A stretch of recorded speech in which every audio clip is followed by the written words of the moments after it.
Hey everyone, it worked. It worked. I saw, if anyone watched the Max Talk live stream that we did, it was February 25th. It didn't automatically switch from the countdown to this. So I was like, okay, I did something wrong. I set something up wrong. I had not been using that profile in Ecamm Live for quite some time. So I figured I'd just set up something incorrectly. Well, it turns out that the latest release of Ecamm Live addressed that very issue. So I wanted to test it for Mac Guys Only. We haven't done that in a little while. In fact, we've never done it for Mac Guys Only. So I just wanted to test it, make sure it works. I'm not sure I'm going to do that countdown every week, but there you go. Waiting for Eric and our guest to join us. I'm excited about this. This is going to be a really fun episode. Somebody's coming back on the show we've not had on in quite some time. Super excited to have him on. Couple quick announcements here. One, episode 404 on the YouTube channel, I forgot to post it. I realized this morning I forgot to post it, so it was like getting a little too close to when we were going live for today's show. So yeah, I'll get that up first thing after we're done recording today's show. Sorry about that. I actually, we recorded the last episode of For Mac Guys Only the day before I did the Macstock live stream. What is going on over there? Okay, we'll figure that out later. Before I did the live stream of Macstock. Macstock's live stream was on the 25th. We recorded on the 24th. Is that right? I think that's right. Yeah, we recorded on the 24th, and Macstock's was on the 25th. Well, I got Macstock's live stream posted, but apparently I didn't get this one posted. I'm so sorry about that. But do remember that if you are watching this after the fact, that there are little fancy bookmarks in there, chapter markers that I put in there. Let's see, we got Eric is coming. Oh dear, he was coming in. We lost him. I hope I didn't hang up on him. Anyway. Yeah, we have chapter markers. If you look at the bottom of the video here, it's right. It should be right in this section here. Hover over it, when you can see the play pause and all that stuff. There he is. Yeah, let's try it again. Yeah, what happened? Did I hang up on you?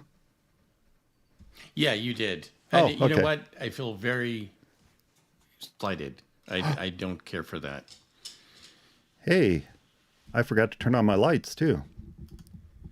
I know. Am I pretty dark? I am pretty dark, aren't I? You have a lot of nice light, and why am I not getting this other light on? I was kind of thinking about because I. 1 second. Okay, gosh darn it. Hang on one second. I got to stand up and figure out why I'm not. it.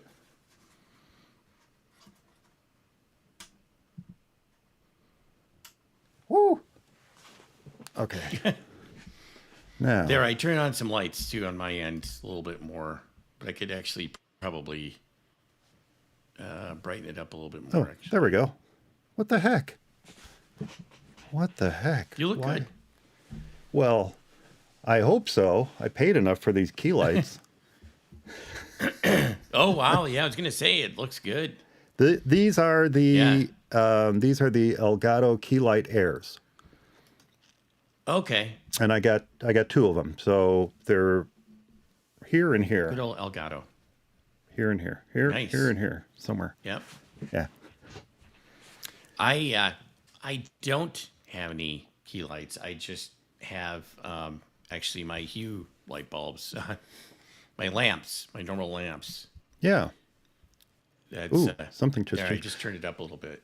You have, but I was going to say, you know, I had the privilege, I had the honor, nay, the honor of visiting your studio in person, and Right.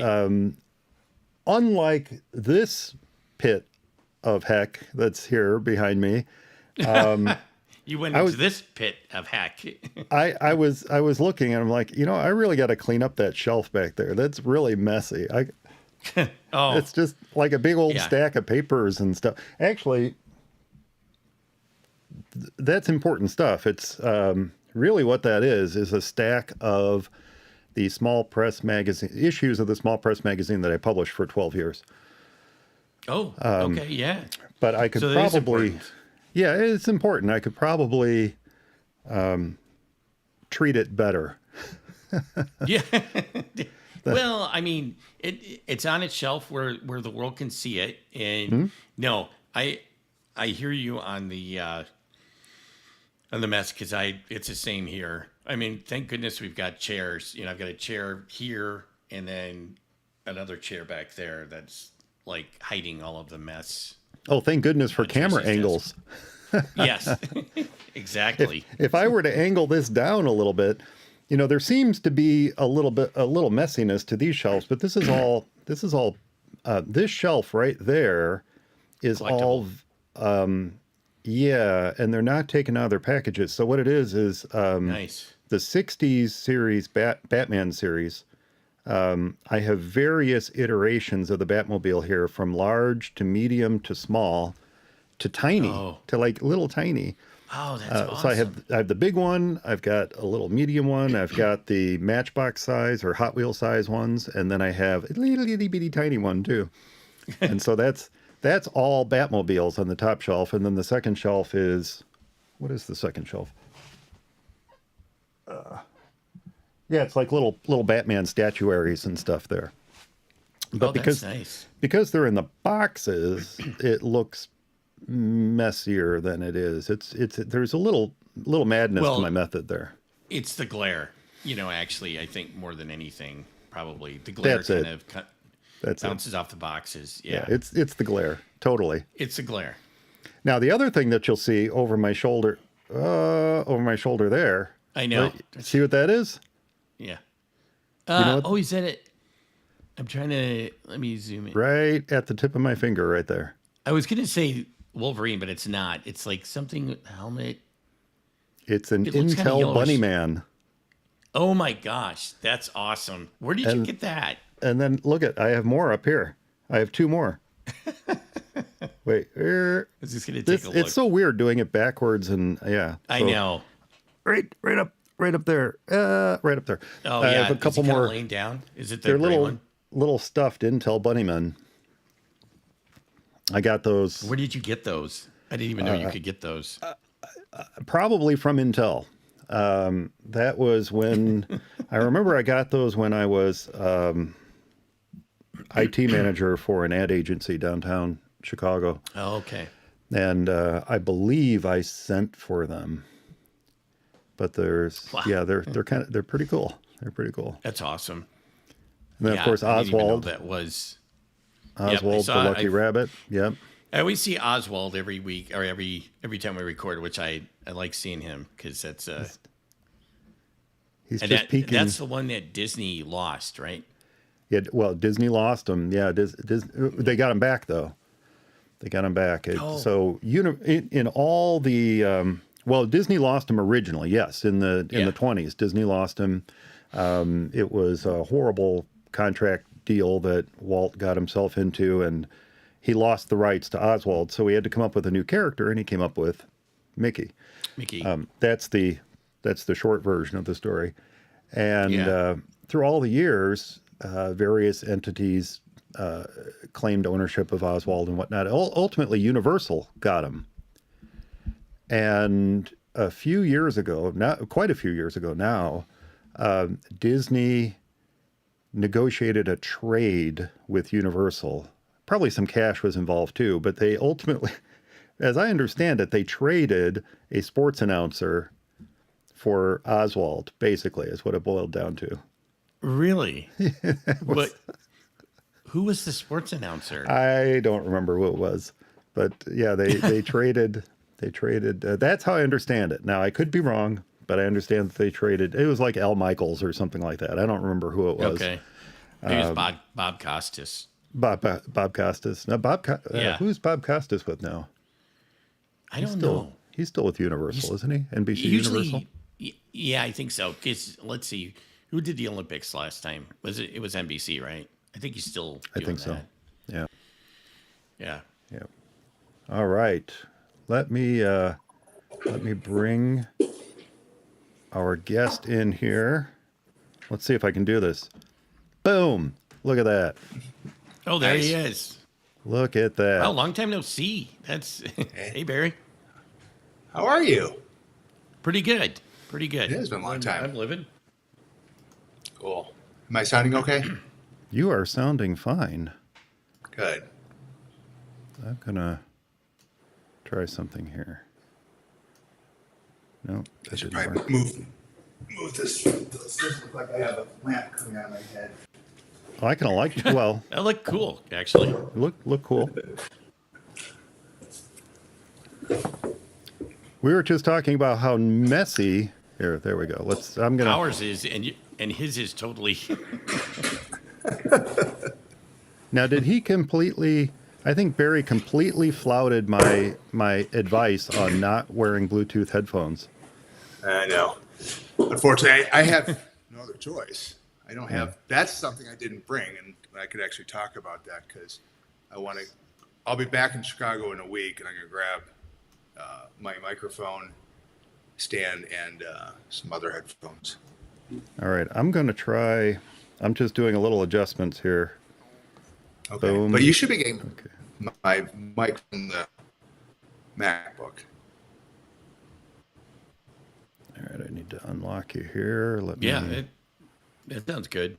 I mean, your audio sounds good. Good. Why? And he's wearing the there we AirPods go. Max. One Yeah, of really the zoom choices in that on I them. made by moving out here. There. Would you? Okay. What were you saying? I said the AirPods Max was actually a choice purchase because I'm in an apartment now, and if I really want to play music loudly, I'm like, I don't want to bother neighbors. So. Nice. Yeah. Yep. They are a nice pair of headphones. I have the gray ones. I'm kind of envious of your blue because when I got them, I think only the gray or whatever the space gray were available. So I didn't get any of the other colors, but I liked that blue. Oh, It is nice. I don't know, Barry, if you have been watching any of the live streams, but you must do something. You, as a guest on the show, you must do something. You must pay homage to the chicken fan. Oh yeah, yeah, the chicken fan. You gotta. Let's see if I can. Yeah. Bring See, it in. did he freeze up? He froze up. Yeah, I thought maybe that was actually his reaction to the chicken fan. Like, Yeah. Yeah, he froze up. I think it's those AirPods. It could be, but he said he was using the mic on his MacBook. See if that brings him back in. All You right, know what? The other thing is, yeah. What'd you do? I, for some reason, every now and then it decides to grab Wi-Fi, even though this is a wired connection. So I turned it off. So hopefully that'll help. Oh, is that why you dropped? Yeah. Because you switched networks?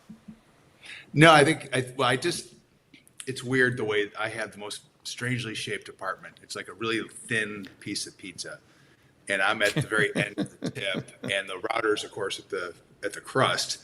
So it's a little weak. It's not bad. And I actually just got. I'm going to order the Plume Wi-Fi pods for Xfinity. Actually, that's one of the things I was going to talk about was getting internet service, but it's just so different because you and the three of us have all gone through the whole thing of going up from practically dial-up to now.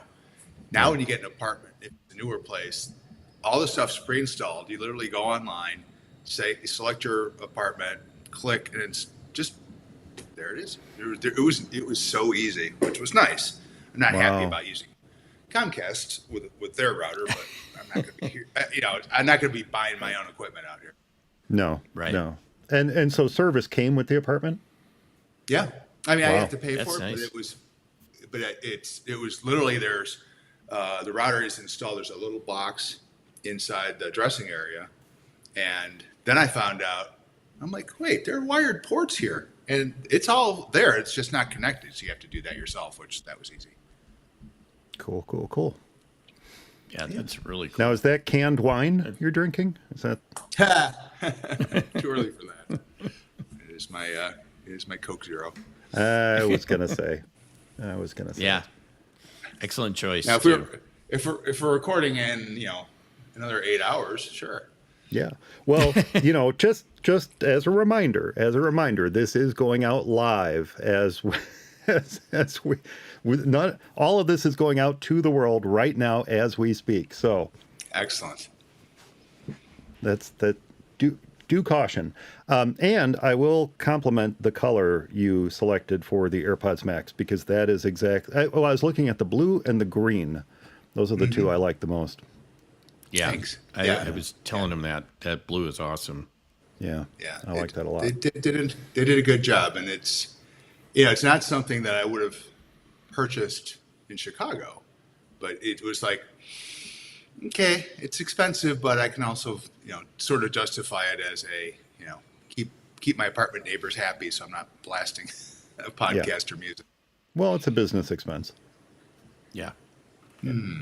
Arguably so, it is. It's a business expense. And you're not wrong. My AirPods were. Yeah. Truth be told, I mean, I really am using them for business. I have to use them for phone Sure. calls and things like that. So it really was a that's business true. expense. Now, the fact that I only Yeah. paid $129 for them, helps a little bit. But that nice. it was first gen. I was telling Eric, because the first gen, I just got them, picked them up on sale for $129, Oh, which That's I thought an was awesome a deal. pretty awesome deal on that. no kidding. And I just helped a client with a new M2 MacBook Air Midnight. Was it Midnight Blue? Is that the color? Oh, yeah. Absolutely gorgeous. Absolutely gorgeous color. Is that what you got? Midnight Blue? Yep. Yeah. It is gorgeous. Yep. Yeah, I love that. Very That's nice. Great color. As you'll hear as I talk about it, I did use the move as an excuse to get some new technology. And we will talk about that. Oh, good. I did start recording. Okay. And we will talk about that. And I was just telling folks who might be listening live, one, I'll recap. I forgot to post the last episode's video. Oh, I posted. Did you? I did the MacStock live stream the day after we did this live stream, and I got that one posted. But I guess my brain said, "Oh, you posted a video," so I was done. I completely forgot to make the For Mac Guys Only video live. So that is my task. As soon as we're done today, is to go over and get episode 404 posted, and then I'll edit 405, this one, Okay. and we'll put, but this is going out live now, but after we end, it goes unlisted. Okay. And then I go always through it, edits make it. sure everything's okay, add chapter markers, and then put it out there. And then the audio podcast is the edited version of this. So He always takes all my swearing out. yeah, Eric swears like a sailor. Yeah. I've been meaning to talk to you about that. And for Mac Guys Only is on Mastodon now. So we have our Yes, I saw that. own instance, tooting.ninja. That's That's yours. I was wondering where that came from. That's mine, tooting.ninja. I had to come up with a good domain name, and all the domain names I wanted that were .social were all Right. listed as premium domain names. I'm like, well, I'm not going to spend $300 on a domain name. So I was Sure. trying to come up with something that was unique and different, and Tooting Ninja is what I came up with. So Sweet. I can envision all sorts of things with a ninja and tooting and yeah. Anyway. Yeah, I was on Mastodon.cloud back in 17 when Twitter was being stupid to the third-party developers. Yeah. And so I had an account, didn't really use it a whole lot. And then, of course, with the more recent nonsense, kind of reactivated and was really loving it. Yeah. And then there's a Star Trek podcast I listen to, and one of the people created his own instance. So it's just nothing but hardcore Star Trek geeks. And I'm like, Nice. oh, this is perfect. So I moved over to that one. It's called Friends of DeSoto. Awesome. .social. That's awesome. I saw that. I was wondering where that came from. Yep. That's cool. Now, it's interesting because I was listening last night to someone's live stream, and a guest on there was talking about Mastodon and how they didn't feel the engagement was as great, or they weren't getting the return on engagement that they had hoped for. But it's interesting because I just saw a post from Allison Sheridan, Yeah. Podfeet, and she said the complete opposite. Yeah, she showed me those stats. Yeah. Yeah, her engagement with 600 something followers on Mastodon is way higher than it is with the thousands of followers that she had on Twitter. I think there's just too much noise on Twitter. And I agree. Mastodon is just much more focused, and the reason for social media exists with Mastodon. In other words, its design and its intent is to be social, to be engaged, to have conversations with people, and that's happening on Mastodon. And it used to happen on Twitter. I remember back in the day. I remember the early days of Twitter. I remember Pounce. Remember Pounce? Oh yeah, I had Pounce Pounce was that was a You probably great introduced me. platform. Yeah. I loved it. And, the thing I like the most about Mastodon is that, I give someone, tooting.ninja for Mac Guys Only. All you have to do is add .rss to the end of that, and you can subscribe to my feed in any RSS reader that you want to, including Flipboard. Nice. So you don't have to have an account just to follow what I might be putting out there in the world, or what you might be putting out there in the world. You can just follow it in any RSS reader, and I absolutely love that. And side benefit, it makes cross-posting to, the Bluebird a lot easier too. Oh, cool. Yeah. That is nice. I didn't know about the RSS, but I'm a huge. That's cool. I've always been a huge fan of RSS. So Yeah, me too. Yeah. Yeah. So yeah, just it's the full URL. So in my case, it would be, HTTPS tooting.ninja/@ for Mac Guys Only .rss. Boom. That's it. easy. And you can pretty much do that with anybody's account. I read at one point that the server or the instance could opt to turn that off, but I've not found a case where that, or I can't find the settings to turn it off, for one. I think it's just kind of built in, so I don't know. Sweet. Yeah. Yeah. Kind of wonder why would you want to turn it off? I mean, Unless you're charging, I guess, maybe, or Yeah, maybe. That's a good point. Charging, or I could see if everybody who had an account on an instance invited people to follow their RSS, I could see the extra hits on the server being problematic. Yeah. Yeah, I could see Yeah. that too. But other than that, it's not really the way most people do it, but that it's an option is fantastic. So I don't know if that's what Flipboard is doing. I don't know if they are, if they're saying, who do you want to follow? And they're automatically adding the .rss. I'm not sure. But that Flipboard said, yeah, we're going to do that is great. it looked really good. And I've always liked Flipboard's GUI interface. It's really pretty. Yeah, I love it. Other than the fact that they seem to be relying upon Chrome or the Chromium engine behind the scenes, I'm not a big fan of that. I'd like to get rid of some of the Chrome-like problems I run into with it, auto-playing videos and things like that I don't run into with other browsers, but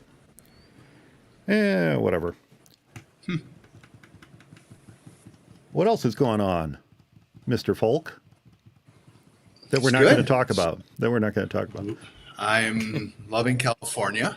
It's I probably will talk a little bit about it, but yeah, it's been really good. It's from a life perspective, it's different because in the evenings and on the weekends I don't have the usual either house distractions or plans with Bobby Ann or friends. Right. So it's opened up certain things, which is generally good in the sense that I'm exploring some new stuff. There's a lot of exploration of the area, some of the local music scene. About once a month, I do a little bit of research up in Napa Valley. I'll bet. Find that benefits anything good? Oh yeah, just one or two. And, Yeah. And you guys know me well enough. I mean, one of the reasons, and I'll talk a little bit about it, the job is relationship management. And in that respect, it plays to my strength, but it's not just I do that for work. I mean, it's just who I am. So I've met some really awesome people out here that are winemakers or estate directors. So, and that's kind of opened up another world of more places to try wine and really get into some really cool wine experiences, some tastings. You may have heard of Robert Mondavi. He was one of the pioneers. Yeah. His grandkids are they're all into wine, which makes sense. And so one of the guys is like, hey, I know you're coming to town, or Bobby Ann's coming to town, sets up a tasting for me and Bobby Ann. And so it's up. It's like, oh yeah, it's like, we don't have a tasting room, so we're going to have it at a local residence. Okay. Drive up there, beautiful house up in Coombsville. And the tasting director's there, and she introduced us. She goes, yeah, well, this is Carlo Mondavi's house. Oh, Wow. we're literally Cool. drinking his wine at his house. Unfortunately, he wasn't there, but it was just like, okay, now here's an experience that rarely anybody's going to get. And it was so cool. And That's cool. And they make some really, really good Pinot Noirs. So, may have a few. Without sharing more than we should on a live stream, two questions. So it's Northern California, correct? Yeah, Obviously. correct. And then Yep. the second question is, and this is the one I wanted to be more sensitive about, are you in the same industry that you were in when you and I last spoke, or are you in a completely different? Same industry, same company. Oh, really? So- okay. Oh, cool. Yeah. And I was going to talk a little bit about that opportunity that arose and how it came about, just to put a little spin on the story. Because Sure. I love the fact, obviously I'm not going to talk about the company name and all that in detail, but that they are willing to give employees chances to be outside their maybe their core experience or their comfort zone, and saying, look, you've been a good employee for 10 years. And I said, I'm not qualified for this position as it's written, Right. but I think I can bring a lot to the, I don't have the science background, Yeah. but I can learn that. I've never been in manufacturing, but I can learn that. but you need a relationship manager. And if you bring someone from the outside, good luck, because I've got 12 years of experience at this company Right. that no one else has from the outside. And and they were like, oh, it's like you check the biggest box. Exactly. We can train you. And the fact that they've gone to bat for, getting me that experience, helping me relocate out here. I mean, it's a smart way to make me feel so wanted and loyal to the company. So they've done a great job. Yeah. Yeah, that's terrific. There's a lot to be said for that sort of pre-relationship when you're looking for a new job and, not necessarily having the chops on paper, but knowing the right people and they knowing you to help you slide into the position, and then, letting them realize that you really were the right person for the job the entire time. That I did have a similar experience many, many, many years ago. And well, two actually, now that I think about it. And it was just, talk about relationship management. They always say it's who you know. And in my case, it was who I knew. I didn't necessarily on paper meet the requirements of the jobs I was going after. But because I knew these people that were responsible for hiring and they knew me, they took a chance. And it worked out in both cases. So I was, Sweet. yeah. Very, very cool. Yeah. Very cool. So, and I apologize because occasionally as I'm talking, you'll see me look off to the side because I have this big picture window. So I just it's kind of just my happy Zen zone, just looking out because I can see the mountains. I can see part of the airport. There's a train that's near here, which I've always liked trains as a kid. So it's like a train will go by and I'm like, ooh. So I apologize. Well, Why don't you aim the camera at the window? You could just aim the camera at the window. It sounds like we'd all like to see it. Can I do does this support continuity mode? Yeah, you should be able to use continuity camera. It might cut you off when you switch.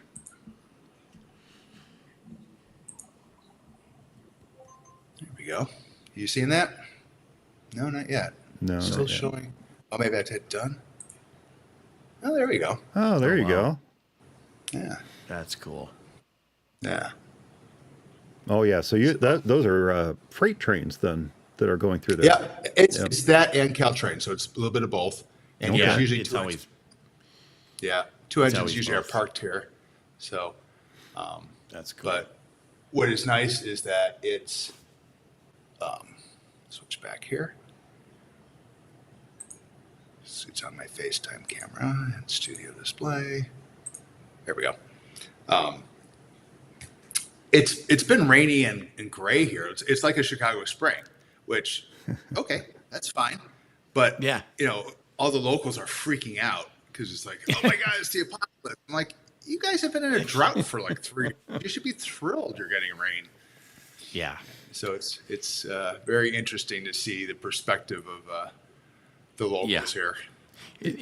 We've been getting a lot of rain down here too, and I've said it's like rain just ruins California. I mean, not just the people, but just the infrastructure. It's like nothing can handle it. I mean, I always think like if it snowed here, it would probably be like it would just wipe everything out. Because I mean, you get a little rain and it does practically. I mean, the news is like, rain, will it ever end? Film at 11. It's just like they're always. It's just I don't know.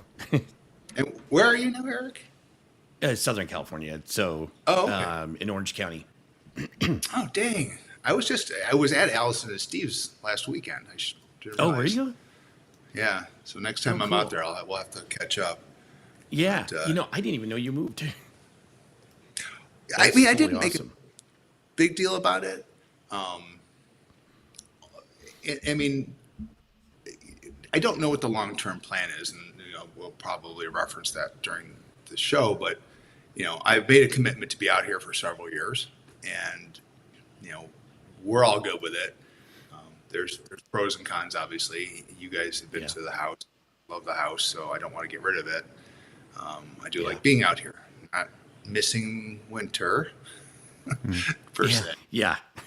But We just got 4 to 5 inches, Barry, last night. See, See? There you go.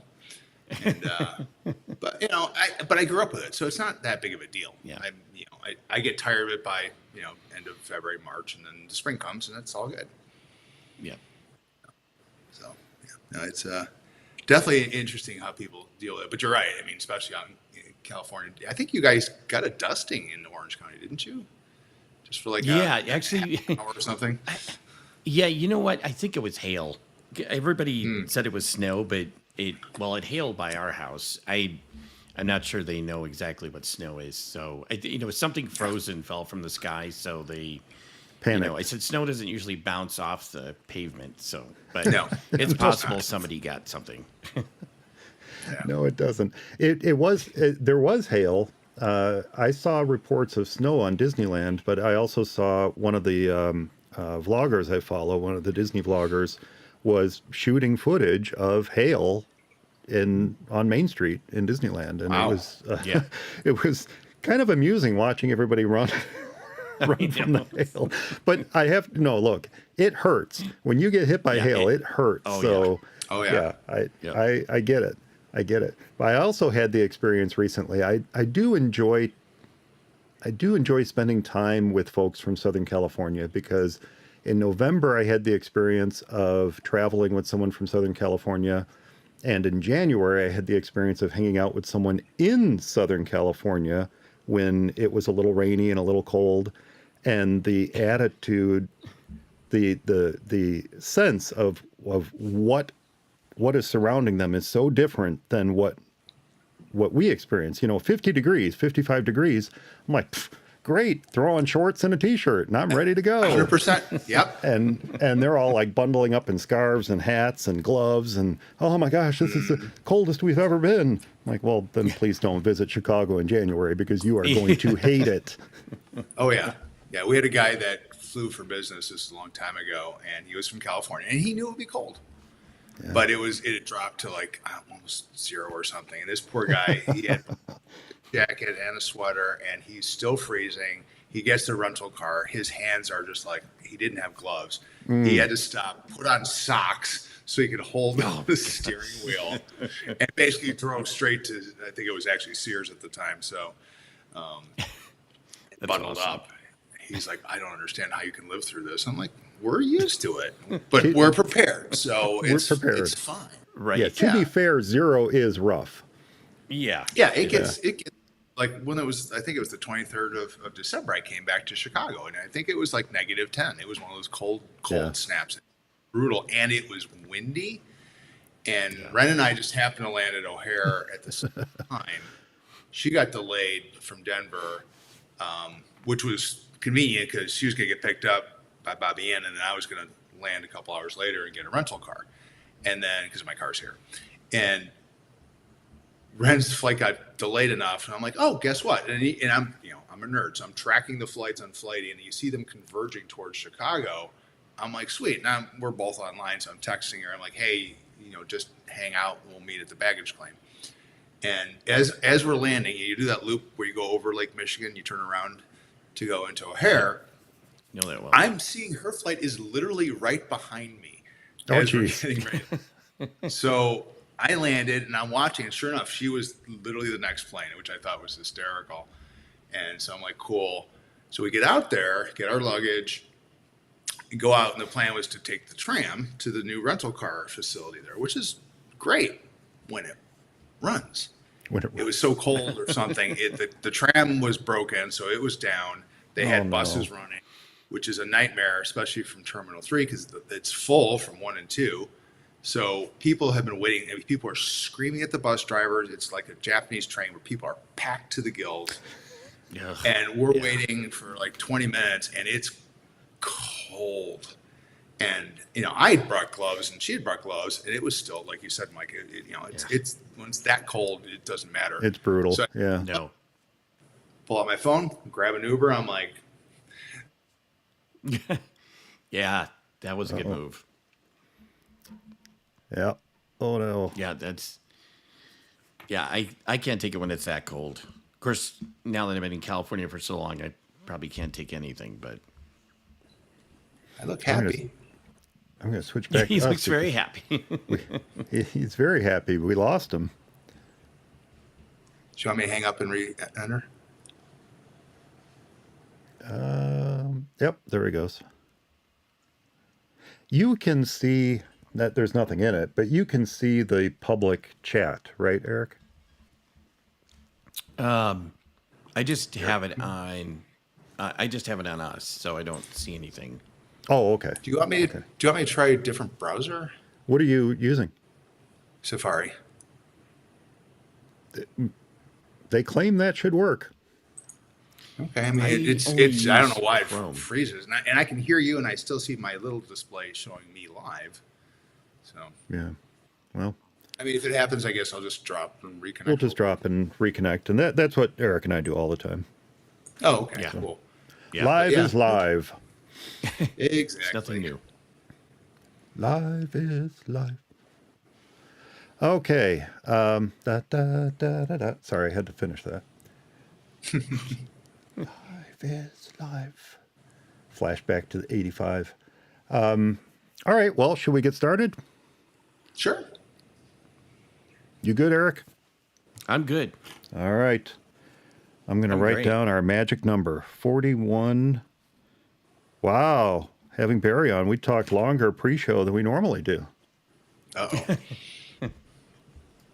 Okay. That's because he has a whole bunch of interesting stuff to tell us, which To tell us. we don't usually. We- So We talk so much, we don't have anything in.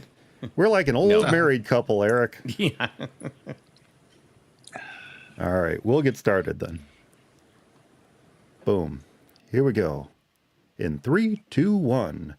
It's for Mac Guys Only, episode number 405 for March 10th, 2023. Travels with Barry. Hey everyone, welcome back to For Mac Guys Only, the show for the Mac community, where we share our thoughts and opinions on current Mac news and events. And joining me to share thoughts on Macs and travel is my For Mac Guys Only co-host, Eric Erickson. Hey Eric. hey Mike, how are you? I am doing great, other than the 4 or 5 inches of snow that piled on our head last night. Oh, that's right. Yeah. Yeah. Well, we're getting rain here, so if that makes you feel any worse. It makes me feel much, much better. And we have a special guest joining us this episode that longtime For Mac Guys Only listeners will no doubt remember. For Mac Guys Only's own roving reporter, Barry Fulk. Welcome back, Barry. What's snow? I don't know what you're referring to. Hey, Mike. Hey, Eric. Hey, thanks so much for having me on. It's so great to be back. It's been a long time. I'm loving the episodes being out more regularly. Can't wait for the summer. Hopefully be back for Macstock 7. Ooh, awesome. Yeah. So That'll be exciting. It's great. Yeah, absolutely. So, well, thanks again for having me on. Oh, absolutely. And remember, if any of you are joining us live, I'm going to be keeping an eye on the chat room too. So if you have any questions or comments as we move along, be sure to preface it with a Q or the word question, and we'll try to address it. Well, Barry, for those who might be new to the show, I should probably give a little background on that title I gave you, Roving Reporter. I did a little research. I did a deep dive this morning. You actually first reached out to me in June of 2008, just shortly after, June 11th, by the way, June 11th, 2008. It was just shortly after For Mac Guys Only's WWDC reports. And you did so to share your thanks for the coverage that we had on the show because you weren't able to attend yourself that year. But little did I know that traveling and going to conferences and events like WWDC was your thing. Yet, a couple months later, in August of that same year, you shared that you were going to be at New Media Expo, and you wondered if I would be interested in any short reports from the field. And it was at that moment that For Mac Guys Only's roving reporter was born. Yeah, you were kind enough to encourage me, and I really enjoyed doing that. Got to meet a ton of great people out there, and it was a really good chance for me to start being part of the podcast community. I'd always enjoyed listening to you. I learned a ton because I had switched over not too long before that. So you were kind of my guide, holding my hand through the transition from the dark side to the Mac side. And it really encouraged me to kind of get out of my comfort zone and start to meet with these people. And I probably have taken it to excess where now it's like, oh, well, I'm going to be in this new city. Who do I know? Let's hang out. Let's talk tech. Let's share a good time. So it's been a lot of fun. And it's, I've kind of stepped back from some of that in the last few years just because of work and other responsibilities. But it's always something, I always love listening to podcasts. That never has waned. I just haven't done as much creating as I have in the past. Yeah. It's interesting because the cool thing is that I also noticed that the kernel of an idea in our exchanges from that August took place. It actually was a kernel that would eventually become Macstock. So that was August of 2008 that I believe you raised the notion, what about a For Mac Guys Only meetup? Right. And that was that little spark. But we'll save that story for another day. It's actually a pretty interesting one, and I've told it many times, not only on this show but on the Macstock live stream. I've told it on Mac Voices. It's a good story. We'll save that for another time because those early New Media Expo reports, that's what it is. That's what it was, right? NME, New Media Expo. It wasn't Podcast Expo yet. No. Yeah, that was later. But those early reports and the feedback that we got from listeners was the beginning of your time on For Mac Guys Only, that not only covered events, but also covered things like your trips to China and even a few For Mac Guys Only TV specials that we did on travel gear, which was a lot of fun too. We spent several hours filming those episodes and then getting them out, and there was some really good, useful information in them. Yeah, thanks. That was some of the best ones. Yeah. Yeah. And, for anyone who's listening, all of that is still available on the For Mac Guys Only website for anyone who'd like to go back and check it all out. It's all out there. So just do a search for Barry or Barry Fulk on the For Mac Guys Only website. You're going to find everything that he's ever contributed, even some articles that you've written for the site as well. And, my job, but also in personal life, is I travel a lot. Yeah. And as we'll talk about, I did kind of a major bit of travel for work to the point of it being semi-permanent. But that tech and travel aspect of it's so critical because you want everything to be smooth, and you want to be able to do as much as you can on the road without having to bring a backpack or a suitcase full of gear. So you have to kind of pick and choose. And then over time, I've gotten some great advice and like to share that, as well as learning new things and trying some things out. And sometimes it's a good excuse, perhaps, to buy some new tech. Buy some new tech and come back on the show. Yes, exactly. Yeah. Right. Now, I did want to point out, because this is super important to me, that initial reach out in June of 2008 not only began your time with For Mac Guys Only, but it also began a friendship that's been going on for, 15 years now. So Sure. I really appreciate that. And I'm glad that I'm glad you did that initial reach out, because there was been a a great piece, I don't ride. know if it was noted in that email, but you had made a reference to something in a local newspaper. I'm like, that's got to be kind of close to us. Yep, that was in there. And so I'm like, well, hey, if we're in the same area, in the Chicagoland area, why not get together at some point? Which actually didn't happen right away, because I think with our work schedules. But obviously, as you pointed out, it was the start of a great friendship, and I really appreciate all we've done together, and we'll continue to do together. Yeah, I still remember the first time we did meet in person. You can probably retell the story better than I can, but I believe it was at a Microsoft event.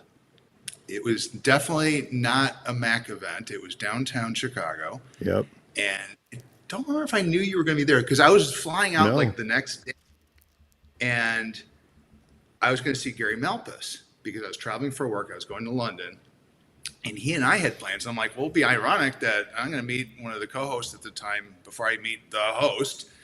And then it was like, your voice, Mike, and I mean this absolutely, respectfully, it is very distinct. And I'm like, wait, I know that voice. And I turn around, and I'm like, and I made a beeline towards it. It helps that you're tall. So I was like, Mike Potter, Barry Fulk, like, nice to meet you. So that was great. We got actually a chance to finally meet in person. I don't remember what the event was about, but I remember meeting you. I have no idea what the event was about. Absolutely none. But I do remember meeting you. And I think you've pointed out before too that my initial response was a little tentative. I'm like, okay, who is this stranger reaching out and saying, me. Are you Mike Potter? I'm like, who on earth would know me here? So it was absolutely fitting that it was a listener for Mac Guys Only at a Microsoft event.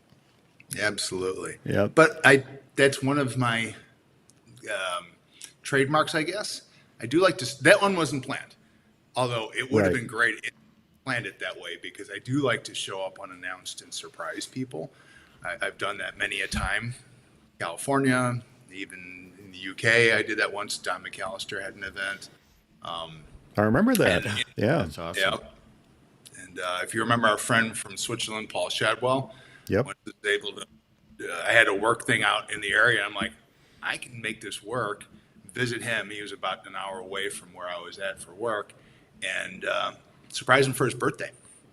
And that was an absolute blast. So you never know where I'm going to show up is what I'm telling people. Never know where you're going to show up. You don't. And yet here you are, Barry, back to share more adventures with us. But it's a different sort this time. Mm-hmm. Travel's still involved. You mentioned this a moment ago. Travel's still involved.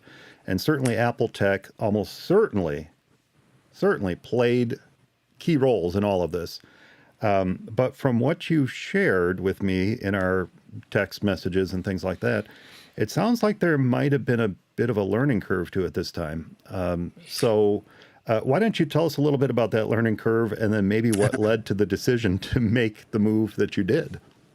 Yeah, definitely. So a little bit of background. I've worked in healthcare for about 25 years, and I love the positions I've had. They've all been tech related. And then with the most current company I'm with, been doing a similar role kind of in the service delivery world. So things like managing the help desk or doing mobility. And I've been doing that for a while, and it was great, but I was like, I want to expand my horizons and maybe look at some new opportunities. And I don't typically go to the job postings and such, but I saw, I think it was an email that came in. They like to promote new positions. And I saw one. It said it was a relationship management position. And I'm like, I'd like to think I'm pretty good at that. I may not be 100% qualified for some of the more scientific side of the house, but I investigated it, talked to the hiring manager, and he's like, I never really thought you'd be interested in changing roles. He's like, no, you'd be a natural at the relationship management. He's like, but you need to understand one key thing. It's based out of California. We had acquired some companies out near San Francisco, and he's like, this position, you need to get to know these people because that's the core of the job. So I'm like, okay. So let me, kind of noodle that around. And so, of course, talking to my family, talking to some other people, and everybody's like, go. You are so excited every time you talk about this position, and you've been looking for something new. And I've spent time, like I said, I've traveled a ton. I spent almost a year in New York traveling every weekend back and forth to Chicago. And that's when, my daughter Ren was about 11. So that was harder. Mm-hmm. She's in college. She's on her own in Colorado. She's doing great. So that part is easier. But I'm like, still a lot of change. And so that's kind of the first milestone was like, okay, do I really want to go for it? So I applied, went through the interview process. Everybody was fantastic. I learned a ton more about what this role entailed, and I just kept getting more excited. So come April of last year, they offered me the position, and then they went, okay, get ready to move.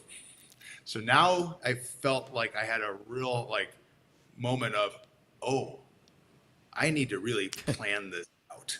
So what am I going to bring? What tech specifically? Because I'm a baby. If I don't have my technology with me, and it could be one-day trips in Napa Valley, or it could be a week-long trip, two weekends, whatever. But now this is a multi-year engagement or longer that I committed to. So I need to really think this through.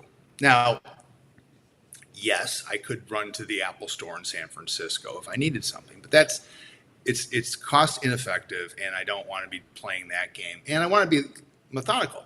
First off, if I don't, Eric, I know you've recently moved, and but it sounds like you kind of just took everything with you, right? Yeah. Yep. So that's a different scenario. And if I took all my electronics with me, I'd have probably 2 moving vans just with all my stuff. It's not practical. And I didn't know where to live yet. I mean, they were great. I mean, I will just say from a relocation perspective, they were extraordinarily generous in helping me move, getting me the right people, shipping my car out. So there was a lot of that benefit. So I could put stuff in boxes, but I had to think about what is it that I want to bring. Plus, I don't know where I'm going to live. So I got some good advice from people that had relocated. And they're like, you know what?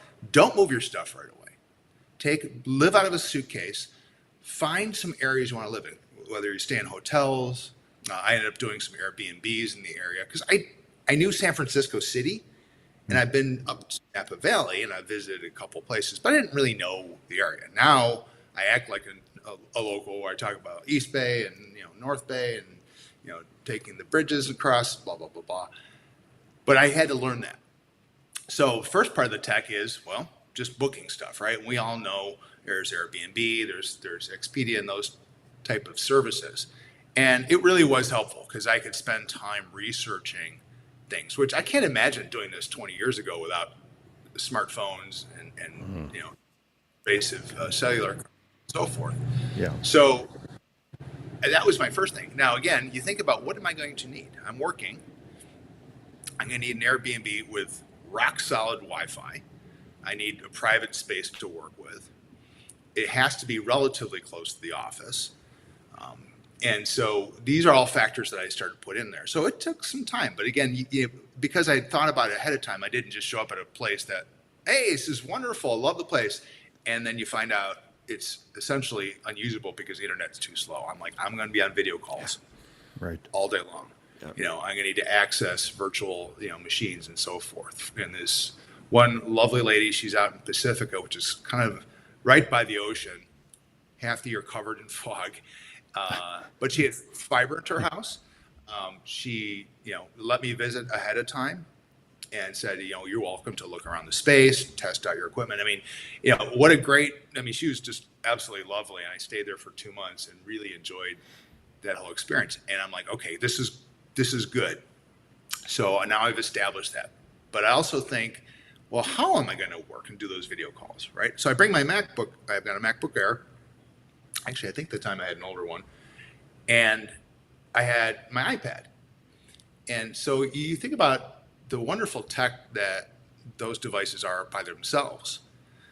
But the iPad makes a great second screen. If you've ever used Sidecar, and there are other applications that also mimic that, it's effectively a high-res second screen. I'm like, oh, this is great, because I don't want to be lugging a monitor around, because I didn't know how long it would take to find a place. And so I made the 2-month commitment to get established here, and then I was okay, this works out great, because I'm in the office during the day and in the evening doing my thing. And then if I wanted to go out, all right, you don't want to be stuck in the Airbnb all day long or every evening, right? So you want to get out. And again, this is where technology is just absolutely, I take it for granted at this point. But grab my iPad, I don't even think about it. It's got a cellular connection. I can go to, a restaurant. You'll find this shocking, and those of you who know me, and I'm sure I'll talk about it more. I found a little wine bar nearby, where I've become the norm of that cheers. Barry. Yeah, quite literally, that has become the thing. But again, it allows me to be comfortable and not lose out on communicating. And communication is so important to all of us, but especially when you're moving away from your family and key friends. The ability to do FaceTime, to do texting, to do whatever to keep in constant communication was really important, because I'm happy to be by myself and read or have dinner or whatever. But if you cut everything off, that's not healthy. And so I thought that was really important. I made a point of having those connections. And, whether it's, it's almost like dating, where we'll watch a television program synchronized between Chicago and San Francisco while we have FaceTime running. And it's kind of fun, but it's a way of keeping that going. And that was something we talked about right at the beginning. It's like, how do we make sure we keep the connection close? Yeah. And so, again, the technology is great. And, I'm going off a little bit of a tangent here, but some of the apps that support SharePlay, is that right, Mike? I think it's SharePlay. SharePlay? Yeah. Yep. Disney has it. There's a couple other apps that have it. So one person starts the video and it plays on both screens. It's magical. And it's awesome. If one pauses, it pauses for both. So if you need to run to the restroom or something, I'm like, ugh. And now I'm frustrated those apps that don't have it. But at least, again, and that's, one of the few positive benefits, I think, from everybody being locked up through COVID is like, how do we maintain a level of connection to other people? So that's been really good.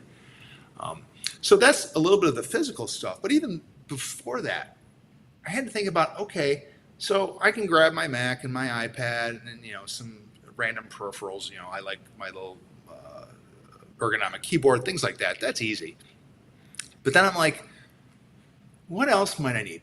Even down to like cables. You have to think about charging things and how to make sure that you're functional.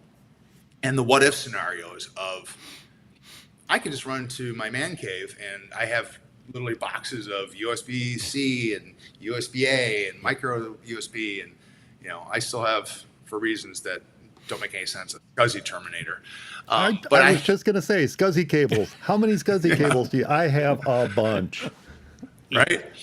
I keep all that stuff because, I know the SCSI I'm not going to use, but it's kind of cool to have that around. But you might. Yeah. You never know. You never know.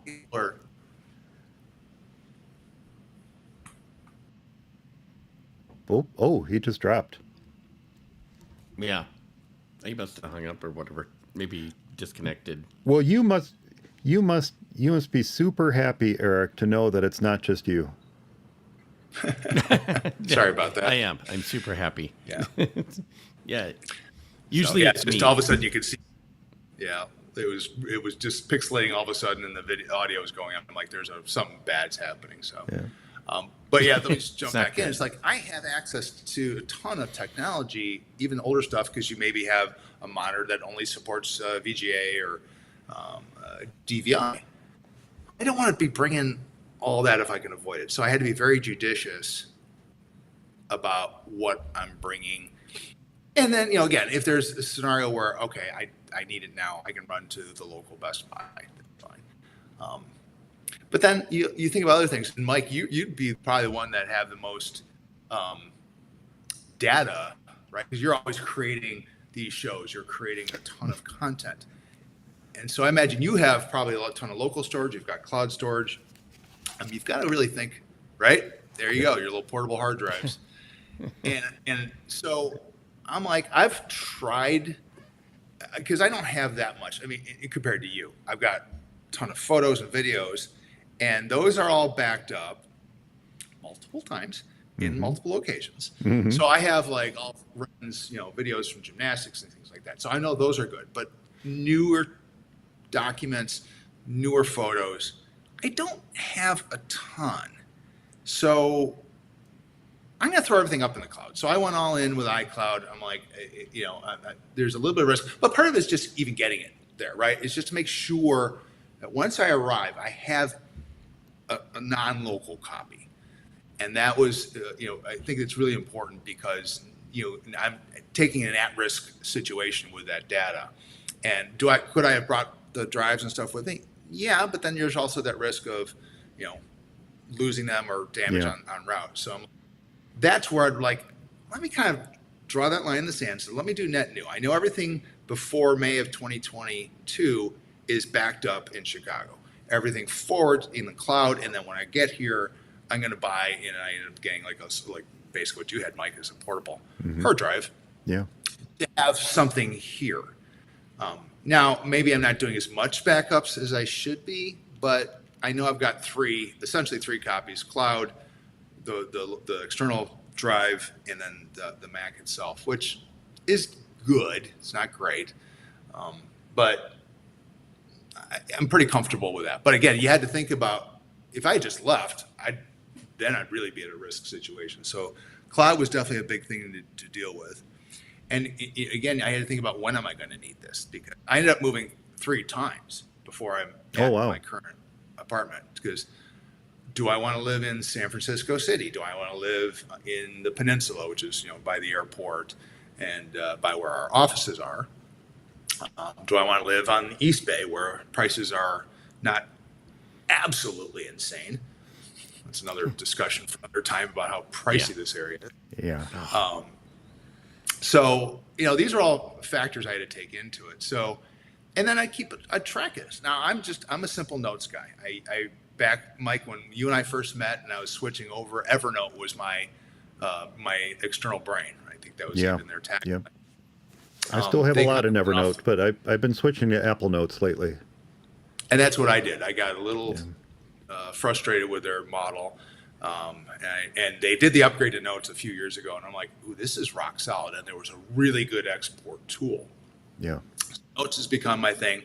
I have shared documents. Again, this is where I love Apple tech. And I know Windows and Android and those have similar, so I'm not saying it's exclusive to Apple. But Apple just does make it so seamless. And for my family and most of my friends, with one exception who's still a green bubble guy, I can share out those notes, right? And so we have a running list of things like, here's what I need to grab next time I'm in Chicago, or here's what I need to determine, do I need to move these? And so there's this constant tracking. And then, my wife would jump in. She's like, well, you're not going to be back for a couple weeks. Why don't I just grab a box and ship it out to you? So there's that aspect too, which helped, because I'm like, like a microphone today. I'm using the MacBook, but I have a better podcasting mic. And at first, I didn't think I'd need one out here until, Mike, you reached out and see, you're part of the problem. I'm a catalyst for problems. There you go. But again, it's important to track all this. But there's one piece. But you already knew that Mike was a problem. Sorry, go ahead. Well, that's true. I mean, since the day I literally met. But I also have to think about the flip side. Is this is an apartment? It's nice. I like it, but it's limited in size. And what is the long-term plan here? So again, I try to think about, I just want to be collecting stuff over time. So again, try to be careful in what I'm bringing. Like, do I really need it? And if so, great. Is it a nice to have? Then I have to, make choices. I mean, if it's something small like a mouse, I mean, for some reason I have like 6 mice that somehow migrated with me. Like, that doesn't make any sense, but that's what happened. And over time, as we all deal with, as we get new technology, we're going to get things like that. I seem to have locked up. I was going to say, he just came back and then. On the other hand, Eric, you're far more stable this time. Okay, here I am. Well, I'm being smart and I'm staying within Chrome. The one thing I was going to say, when I seem to have trouble, it's like if I leave the browser. I don't know if you've noticed that, Barry. You've been talking, so you probably haven't. But if you leave Safari and switch to a different application, that seems to cause a hiccup for me, and I get disconnected, or I ended up everything falls apart. Right. And, So and I've that's just the realized that same. I should probably do exactly that to make sure everything is properly closed out. So let's hope. Yeah, it's kind of a weird. Because I did have, yeah. Well, I blame, since we were talking about Microsoft, I'll blame the Microsoft apps because I realized I had Outlook and Teams and PowerPoint open, and I'm like, well, silly me. That's the problem. Absolutely, that is definitely the problem. Especially if you ever ask Chuck, if Microsoft is the problem, the answer is almost certainly 100% yes. Yeah. Well, he's right. So you've talked about a lot of different tech, Barry. You talked about cloud storage. You talked about trying to decide what it is you have to bring, cables, and bringing that important SCSI cable with you. Certainly your MacBook Air. Of all the tech that you ended up bringing with you, what did you end up relying upon the most that helped you with this process versus, just what you brought with, but what has turned out to be the most important pieces of tech that you brought with you? So as you probably know, because you've seen how if I show up and we do a broadcast together, I mean, of course I've got my phone. So I guess that's really the default answer, but I'm an iPad guy. I love the touch in. That iPad is with me everywhere I go. And it could be, like I said before, to the wine bar, but when I go to work, even though I have a computer there, I'm on my iPad more than I am. Well, if it's my work desk, my work laptop, it's because it's Windows, and that's why I'm on my iPad. But even here, I always have my iPad open because I'm so fond of iOS and the touch interface. So that's my go-to device. If I'm on an airplane, all iPad. So I think because I'm somewhat ingrained into using it, it's become by far that's the device because it's done so much. It was Sidecar when I'm using my Mac, but it's my primary computing device, probably 50 to 75% of the time. And because it's always with me, I've got access to those notes. I've got access to mail. I've got access to related tech things that I have because I'm notes is great for tracking information. I will diverge a little bit that I am a big task fan, right? When you're moving task lists or project management software can be very helpful. And don't get me wrong, I love Ken Case and OmniFocus and all that. It became a little bit cumbersome for me, and I know they're going through a whole rewrite with OmniFocus 4, and I'm very excited to see how that goes. And I've been playing with that through test flight. But I needed something simple that was really quick and accessible across all platforms. And Todoist ended up being the app. So the iPad, the hardware of choice. Todoist, for me, is like, it's simple, it's logical. I like, again, they're great apps across task management. Mike, you can probably remember the milk that had the little cow icon way back in the day. Yep. Which I guess they're still around. I think they are. Yeah. Yep. But Todoist was great because it just sits in my dock on the Mac, on my iPad, on my iPhone, and at work on my Windows computer because it supports that. And of course, it has a web interface as well. So that's, Mike, to your point, that's really how I'm doing it because it's constantly like, things pop in your head like, oh, I need something fast. Just enter it in real quick into the inbox and then sort out when and any tags you want to add later. You, of course, do things like send emails to it. I'm like, I just need a fast way of entering in things so I track it. And it's good about reminding me, which is definitely the help I needed. Because now you start thinking about, okay, I've been out here a few times. I've moved around. I was in corporate housing for 3 months.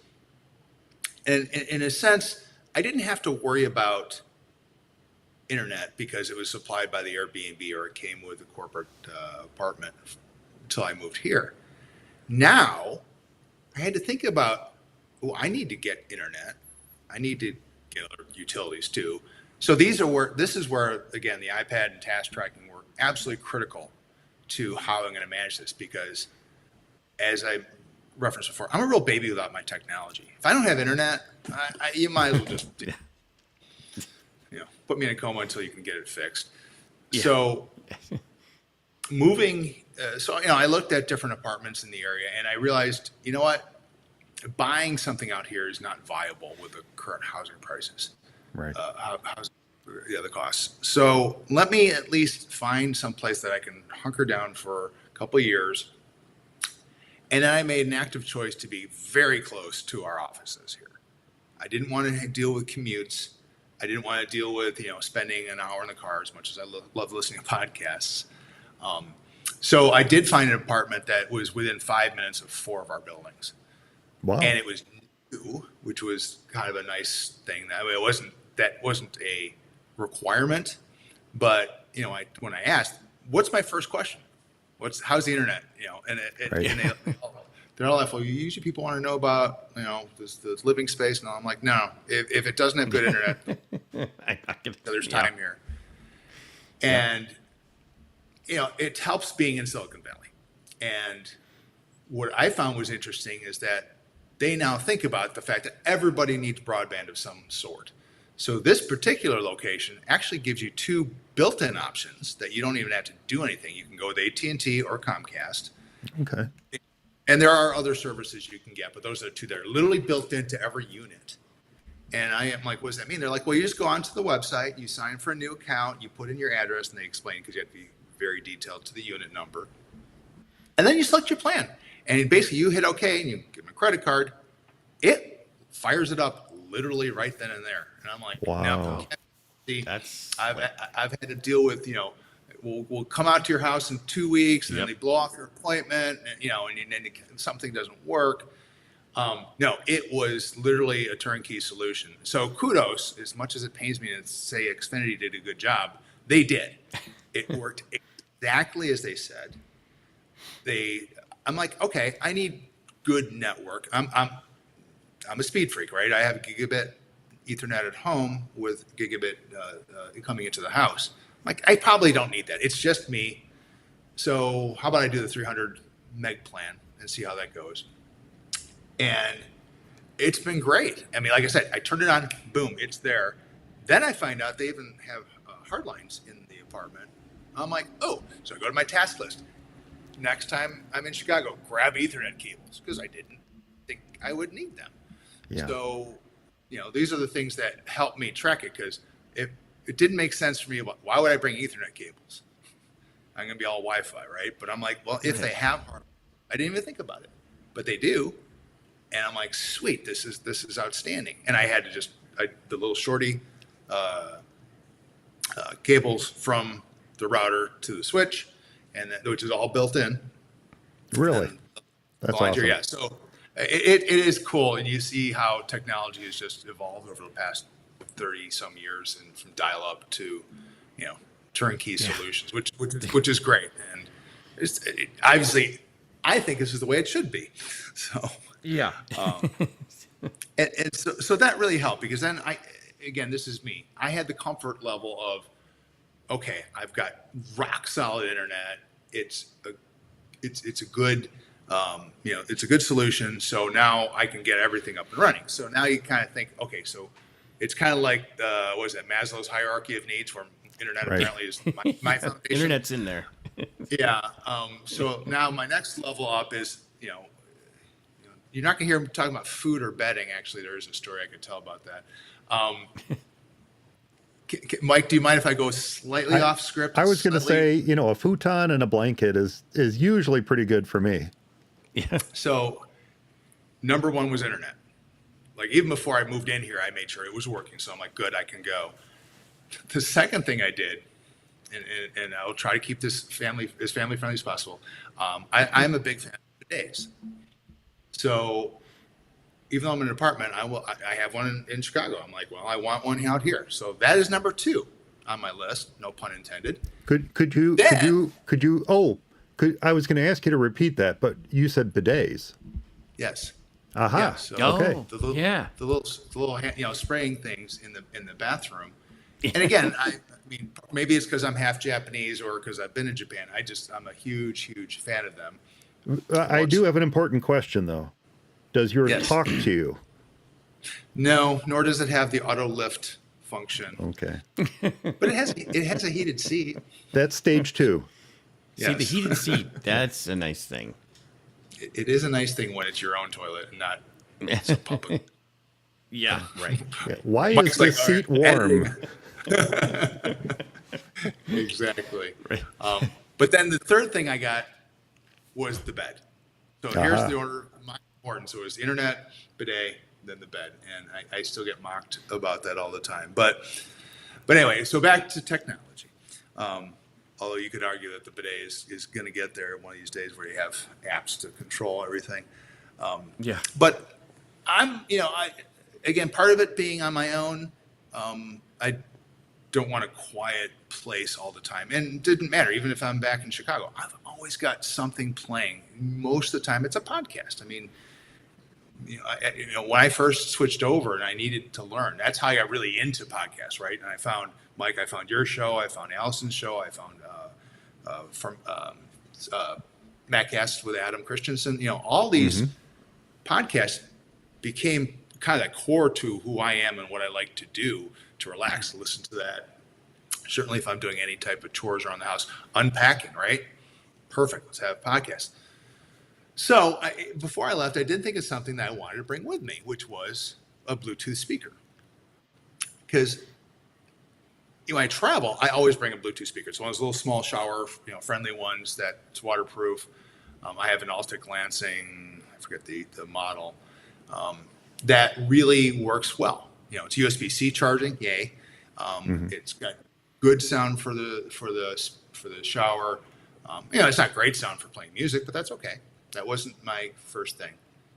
So that worked as I'm moving between these places. Now I'm here. I'm going to be here for a long time. HomePod minis. So I have a few at the house, and I'm like, all right, let me grab a couple and pop them in there. And I had them strategically placed in my house in Chicago. So if I'm doing laundry, there's one in there. If I'm in the bedroom, there's one in there. But here, I'm the only person most of the time. It would be nice to stream across the entire apartment. So this is like my first real purchase here. Was like, oh, it would be nice if the sound was playing at one end and in the kitchen and in the bathroom and down the hall and in the bedroom. Oh, and maybe the dressing area. I may have purchased 6 HomePod minis. Really? Yeah. But again, I'm justifying it for being here because right. I basically I'm playing something all the time, and it doesn't matter where I move to. It's just playing, and synchronizes great. That's truly one of the what's the right word? Quality of life improvements. That it was kind of a present to myself, but I really haven't spent a lot on technology coming out here because I had it. So I'm like, that's the first thing. And so that was great.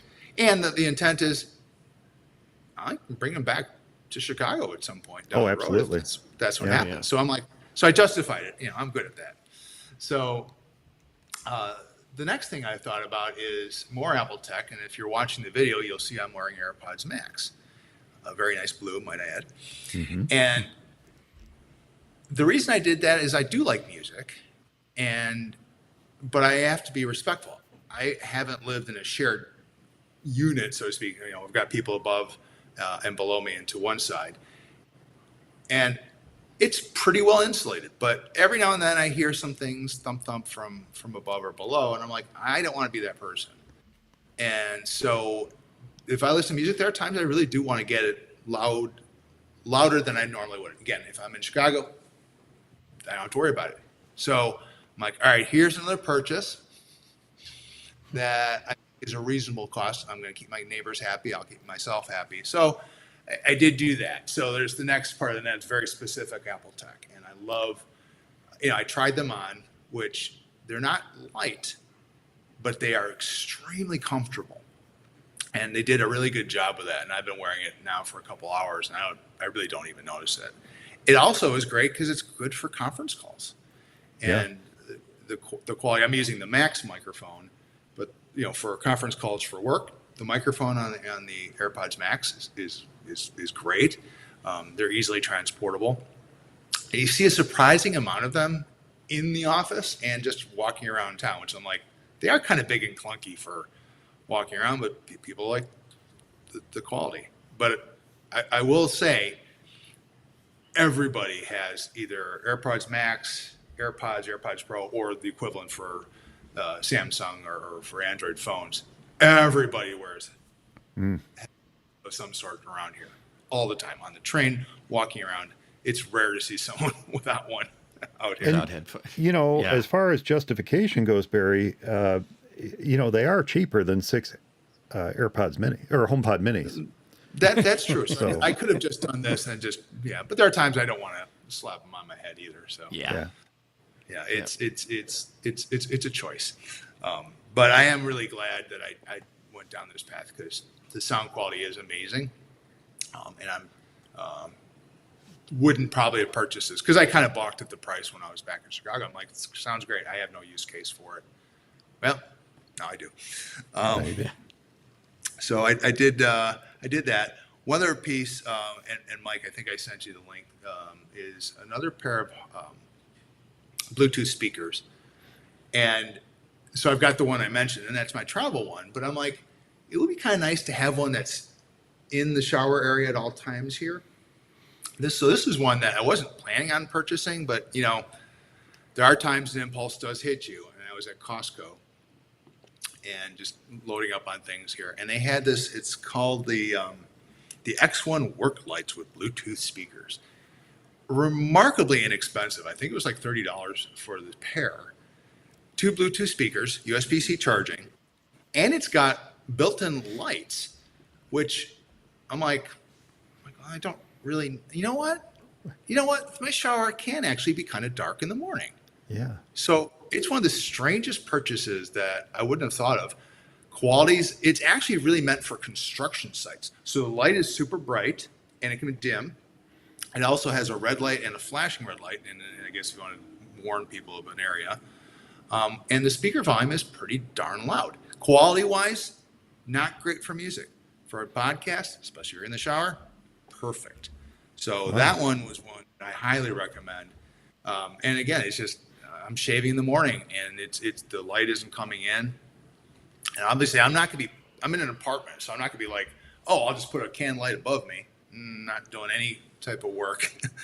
So this was a really cool one that I found when I was out there. So, and that's one that you could travel. They fold up. They're a little bit bigger, but they're not bad.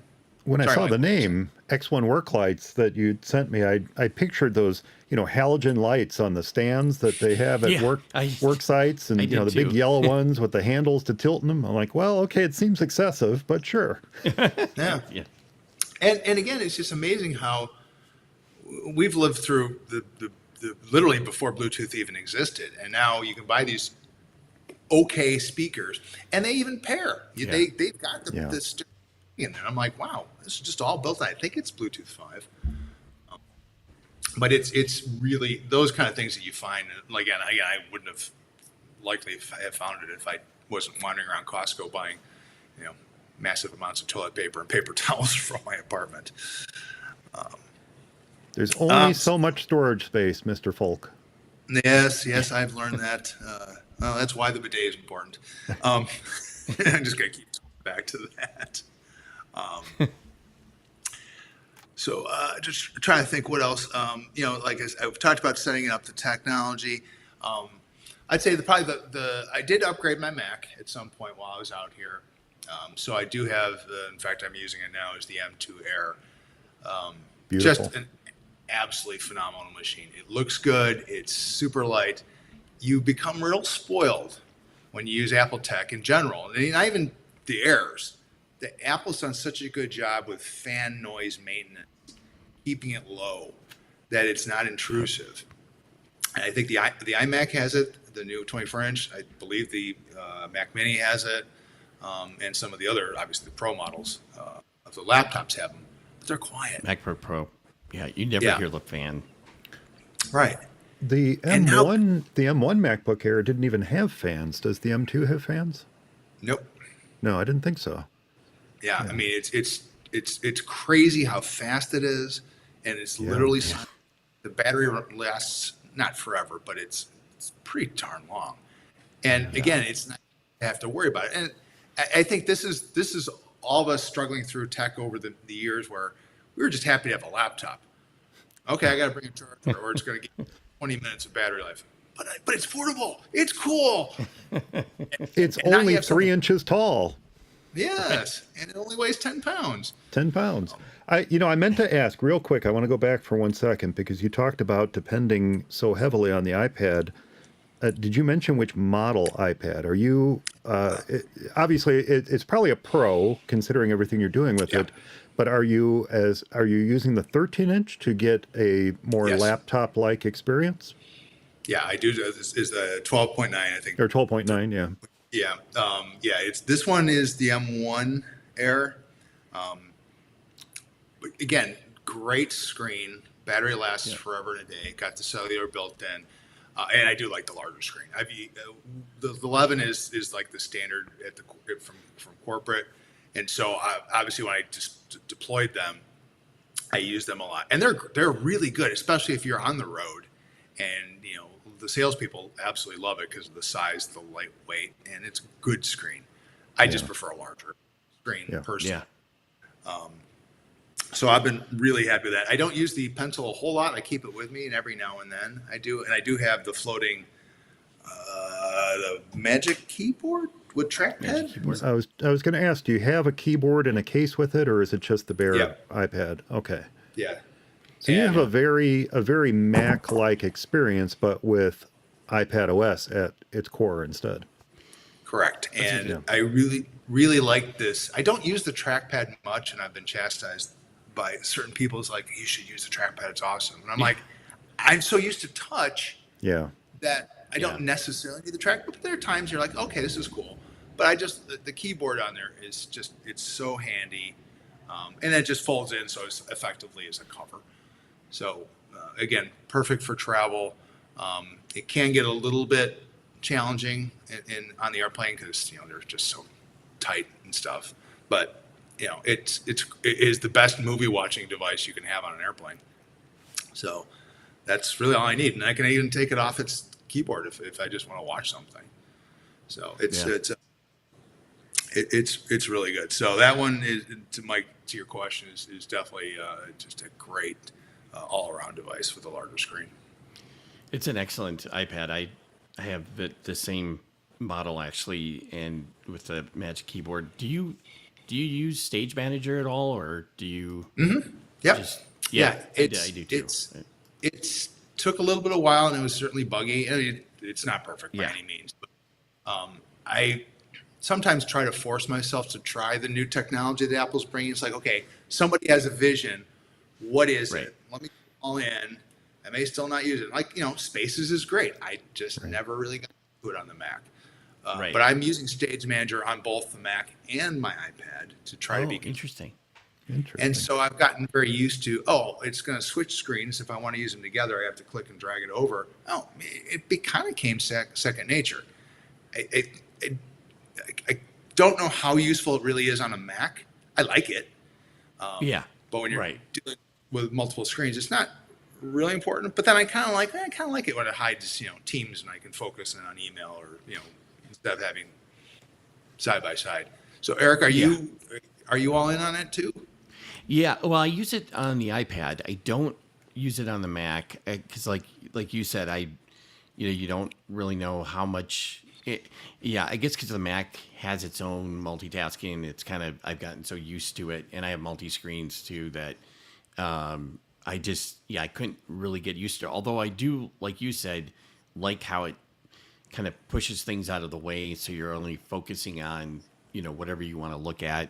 But I did actually, I have set it up for people that aren't, like my mother, who isn't a real huge. I mean, she uses her computer a lot, but she's not a huge, tech person. And it works good for her because it kind of moves things out of the way. She kind of has trouble understanding, okay, this is open and this is an app and this is an app, that sort of thing.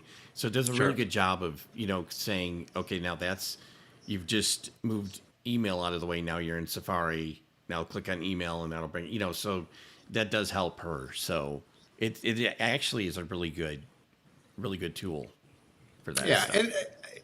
and we've seen the evolution of I guess it's really iPad OS, and they've gotten most things right. I've been pretty pleased with it. Is it perfect? Yeah. No, but I'm glad that they've gone down the journey. I would like them to continue because at times you do get a little frustrated with stuff. But again, just for my day to day, which really is pretty basic. It's browsing, it's emails, it's a few other apps.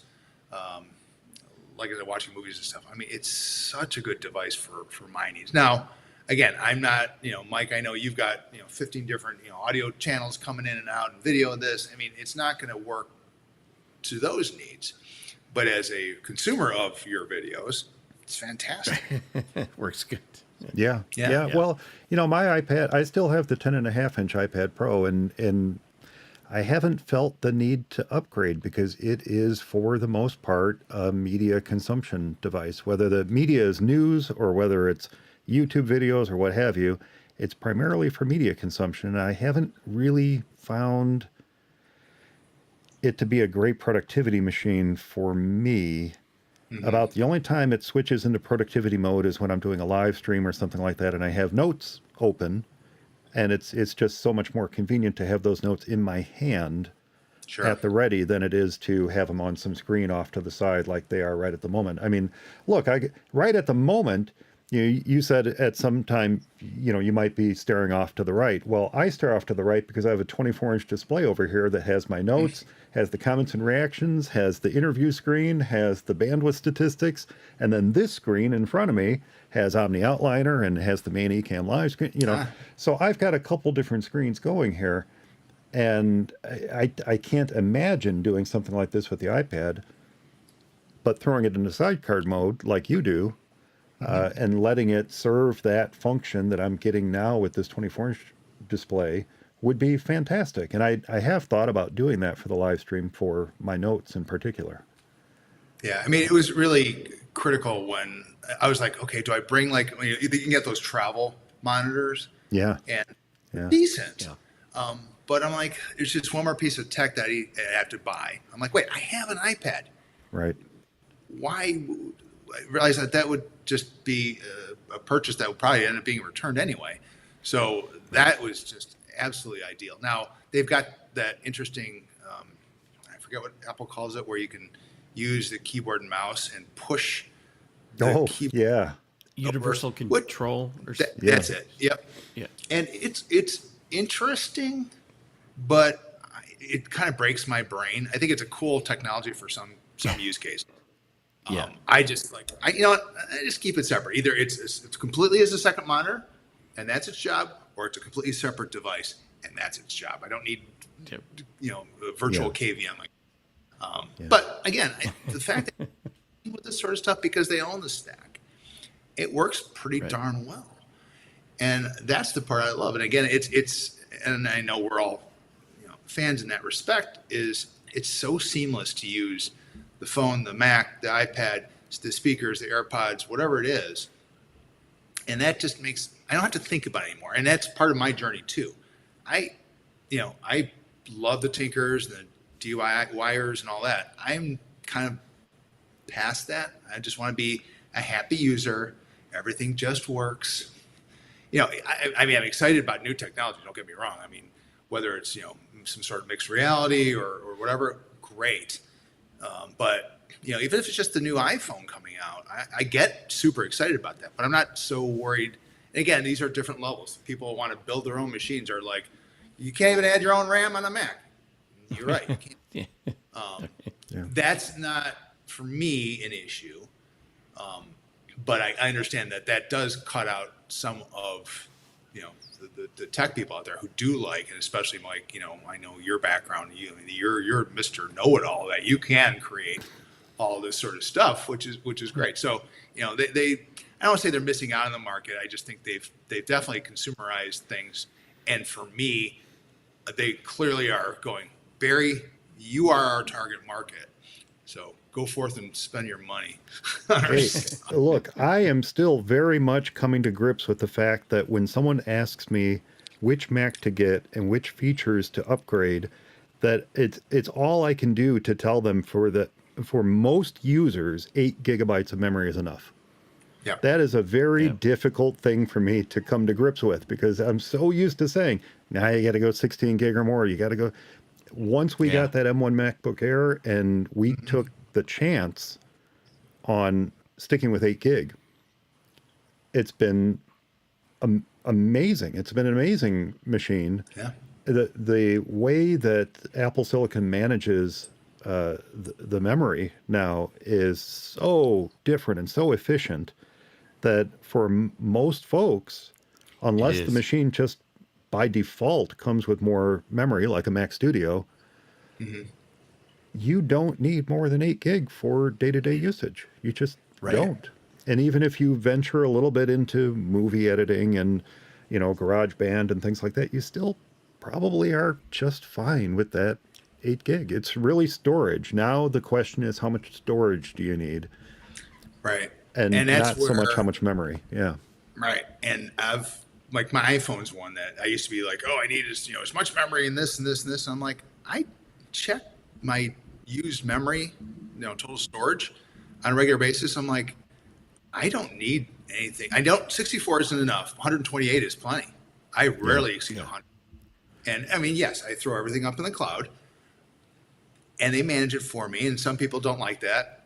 That's totally fine. I'm like, you know what? I've been fortunate that I haven't run into a situation where they lost photos or I was stuck because a particular file wasn't accessible. It can happen, of course, but it's been really good. And I'm like, okay, so I don't have to spend extra on the 512, gig model or the 1 terabyte. Even the iPad, I'm like, if you have a Mac and the Mac has enough storage and you let the Mac download originals, and I'm just talking about photos, but it could hold true for documents and other things as well. If you let the Mac download originals and you have Time Machine running, even if Apple pulls up stakes tomorrow and says iCloud is going away, you at least have a local original copy of everything. And that's where the Mac really shines compared to an iPad or compared to an iPhone. I did, I had 256 gig on my 8 Plus. And when I bought the 13, I said, maybe I can get by with 128. And I'll be honest, I'm pushing it. Now I do, for the moment, I let the iPhone keep originals of my photos. Okay. I have not ticked that box yet and said, just keep the lighter versions on my iPhone. I still feel a little nervous about that. Even though my Mac is downloading originals, I still feel a little, but I'm about to the point where I have to click that box because I'm running out of storage on that 128.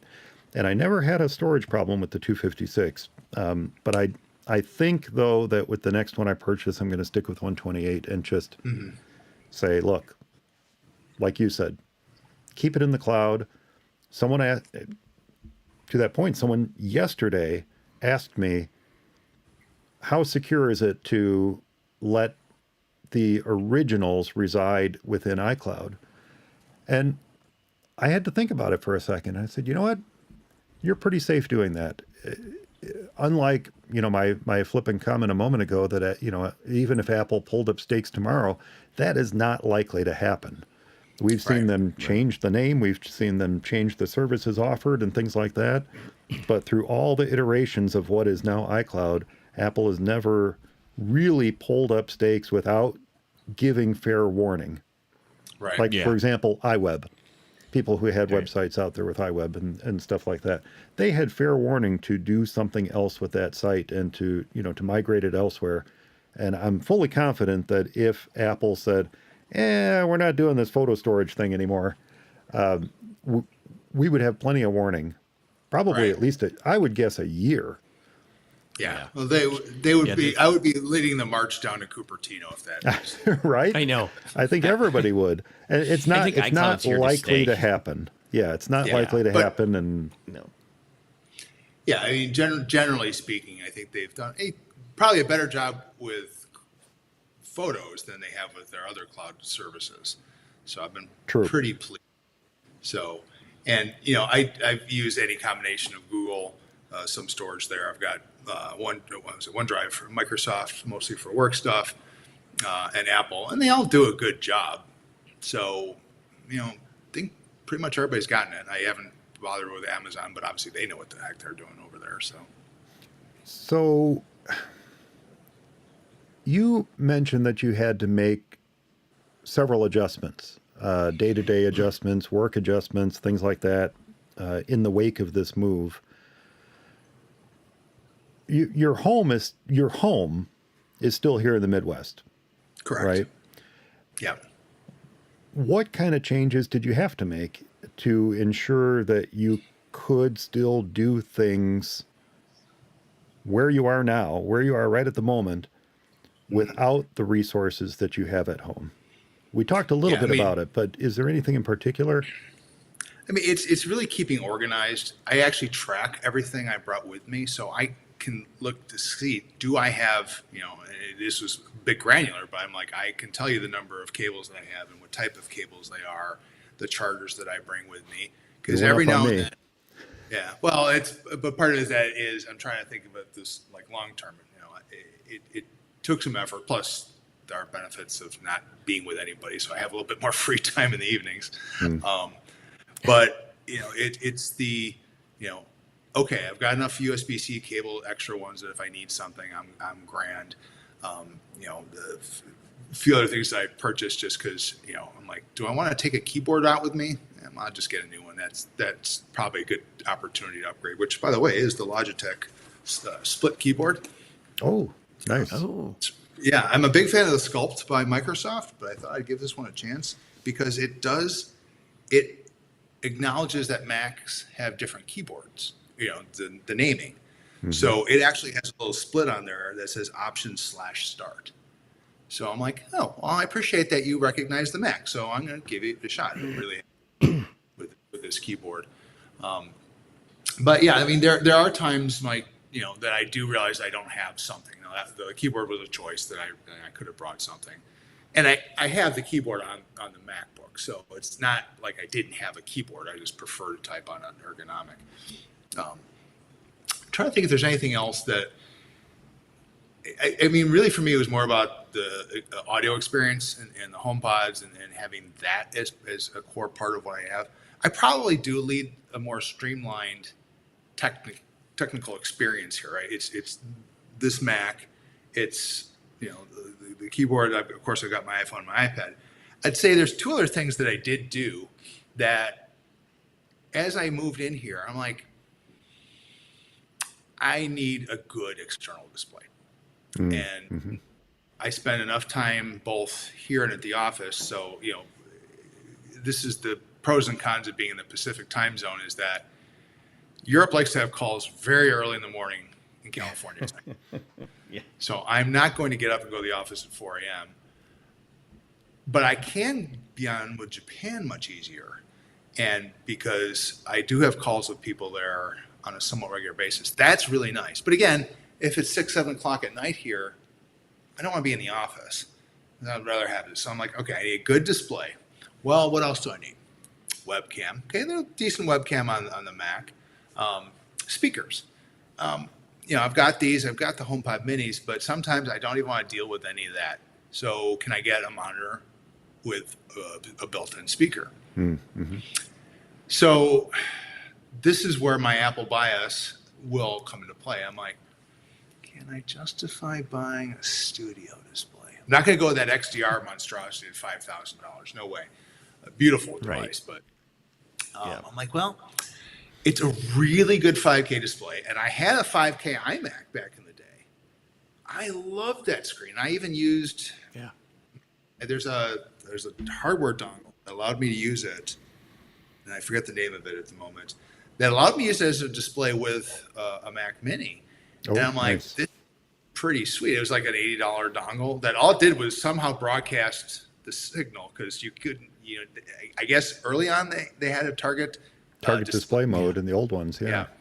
But this unfortunately was after that. So I'm like, boy, I really enjoyed that screen. How much is it? But then, I'm like trying to future proof, like this display, this is why I don't think Apple's going to come out with a 27-inch or larger iMac. They did the 24s, but at some point the internals will age out. The screen's still good. So with the Mac Minis being, I think, what, $599 for their base model, you could almost, something like that. you know, between the Studio Display, which I think is $1,600 and another $600, so $2,200 for the two devices together, and then you got, instead you bought a spec'd out 27-inch iMac in the past, prices aren't that different. And so again, I'm good at justifying purchases. So I said, look, I'm going to go all in. I can get the display. I just got the base model, none of the fancy nano textured screen or, you know, the cool mount. And I absolutely love it. And it was like, the screen is just gorgeous. And again, I've used, you know, you go in the office and they've got 1080p displays and my eyeballs are being cut by awful. So, and, you know, and I know people have ragged on the camera on this thing, and it's not great. But for what I'm doing, absolutely good enough. People have always said, "Oh, you look great on the screen," and they said the microphone built in is really good. The speakers are great, and it's got a ton of ports on the back. So I'm like, this really worked out well. So I've got that as my primary display.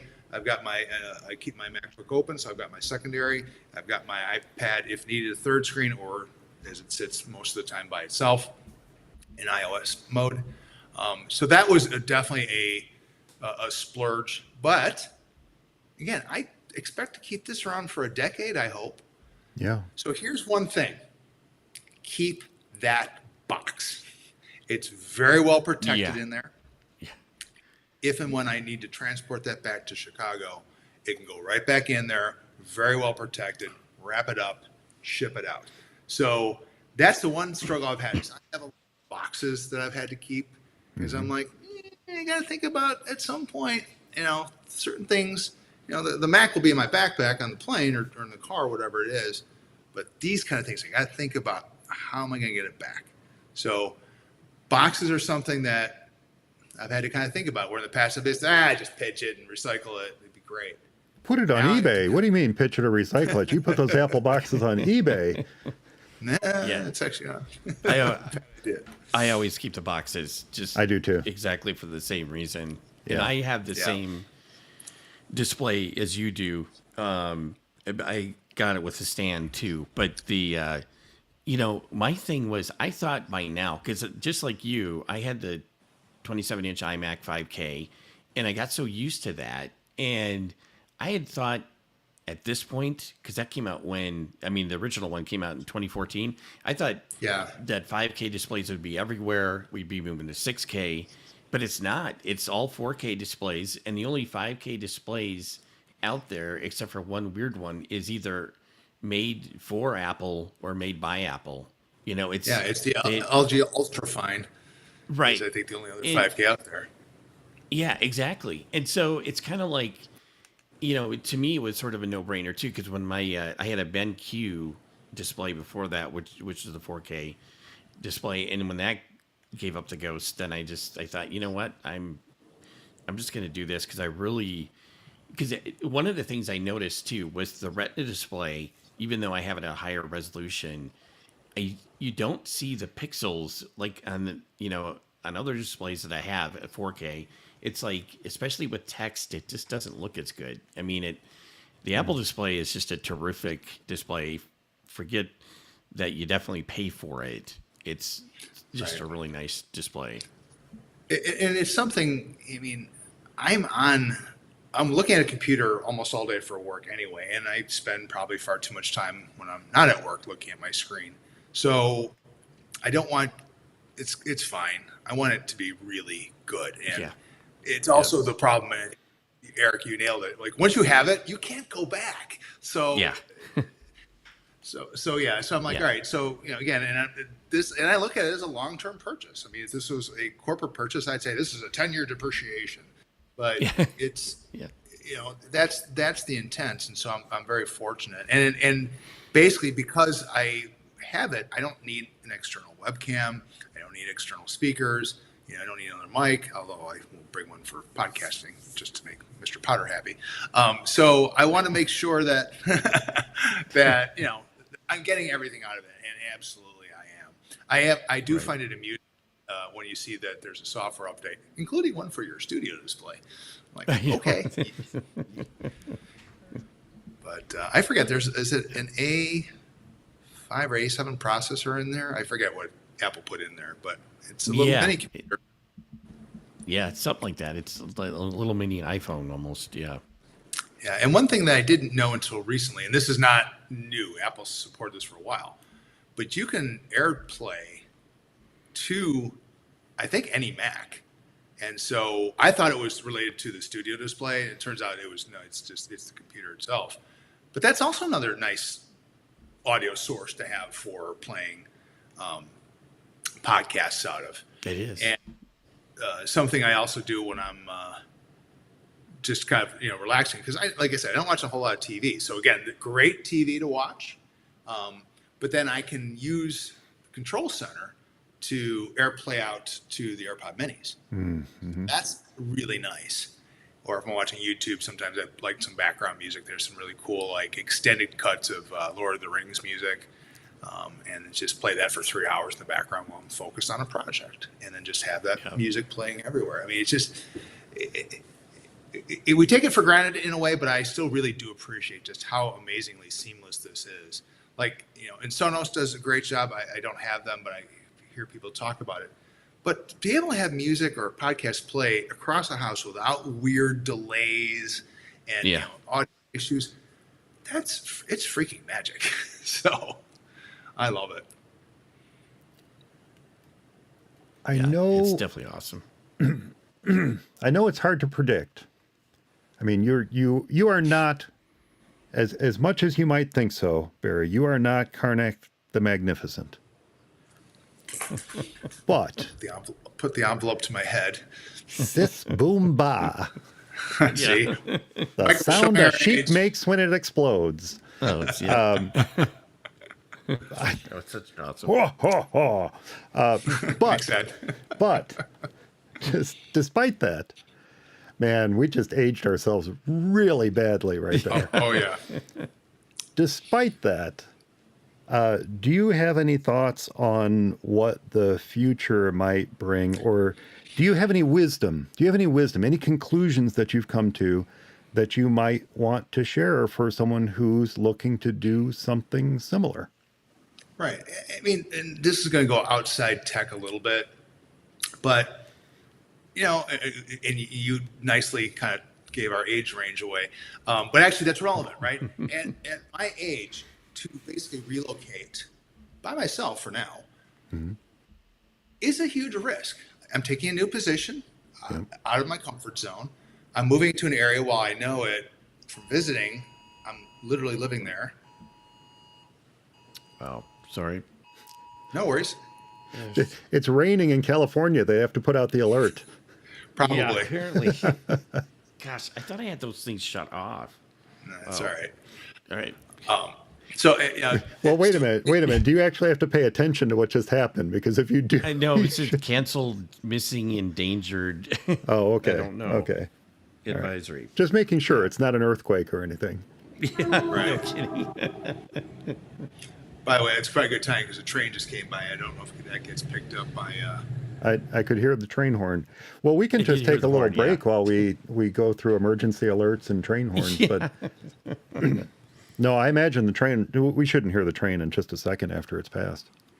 No, it's gone. I mean, it's the Caltrain blows their horn if there's someone too close to the station. They're within 3 feet of the thing. So, and it's just like, I live, in O'Hare in Chicago. I'm close to a flight path, so you get used to it, right? It's a plane's flying over all the time, whatever. Yeah. Same thing with the right. It took about a week, and then I'm like, I really to the point where I'm like, I don't hear it. So yeah. Anyway, back to us being old. Back to us being old. I can walk back there. Yes. So, it was a risk to come out here, and it's uprooting a bunch of things. The technology helped ensure that I had technology, But I really feel that most people wouldn't take the risk. And the risk I thought was low, but it gave me so much in terms of, expanding, learning, and fulfillment. People are annoyed because, people switch jobs a lot and they're like, yeah, it's fine and the grass isn't greener. No, the grass is way greener in my new role. I'm so Yeah. glad I took this position. I almost felt like this was all my hard work and culmination of many years in the industry is come to this role. And I've been in it almost a year now, and people are still annoyed at how happy I am in this new job. But it is, and I'm learning so much about different aspects about, the medical field and healthcare.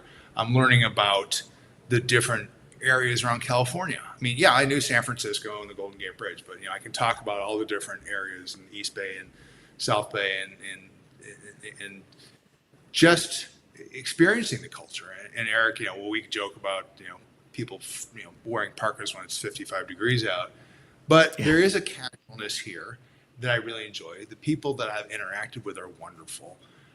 There's a real community, at least here that I'm at, that I really enjoy. And I'm going to, and not politicizing this, because there are so many cultures in the Bay Area, I feel seem to be, hey, we just all get along. It doesn't matter, you can like this, that, or the other thing, but we're all people here. And they all seem to just, that it's something that I'm glad I don't deal with. Yes, there are always problematic people, don't get me wrong, but I feel it's lessened here. And even in the Midwest, I think we're pretty darn cool people.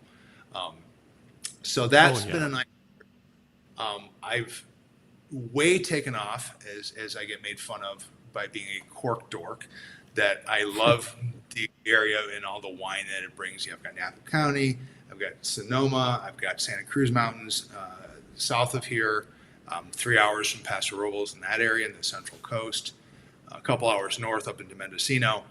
And again, these are all things that I've heard of, but now I've experienced them. And yes, I like wine, but I like to take it to another level of how do they make wine?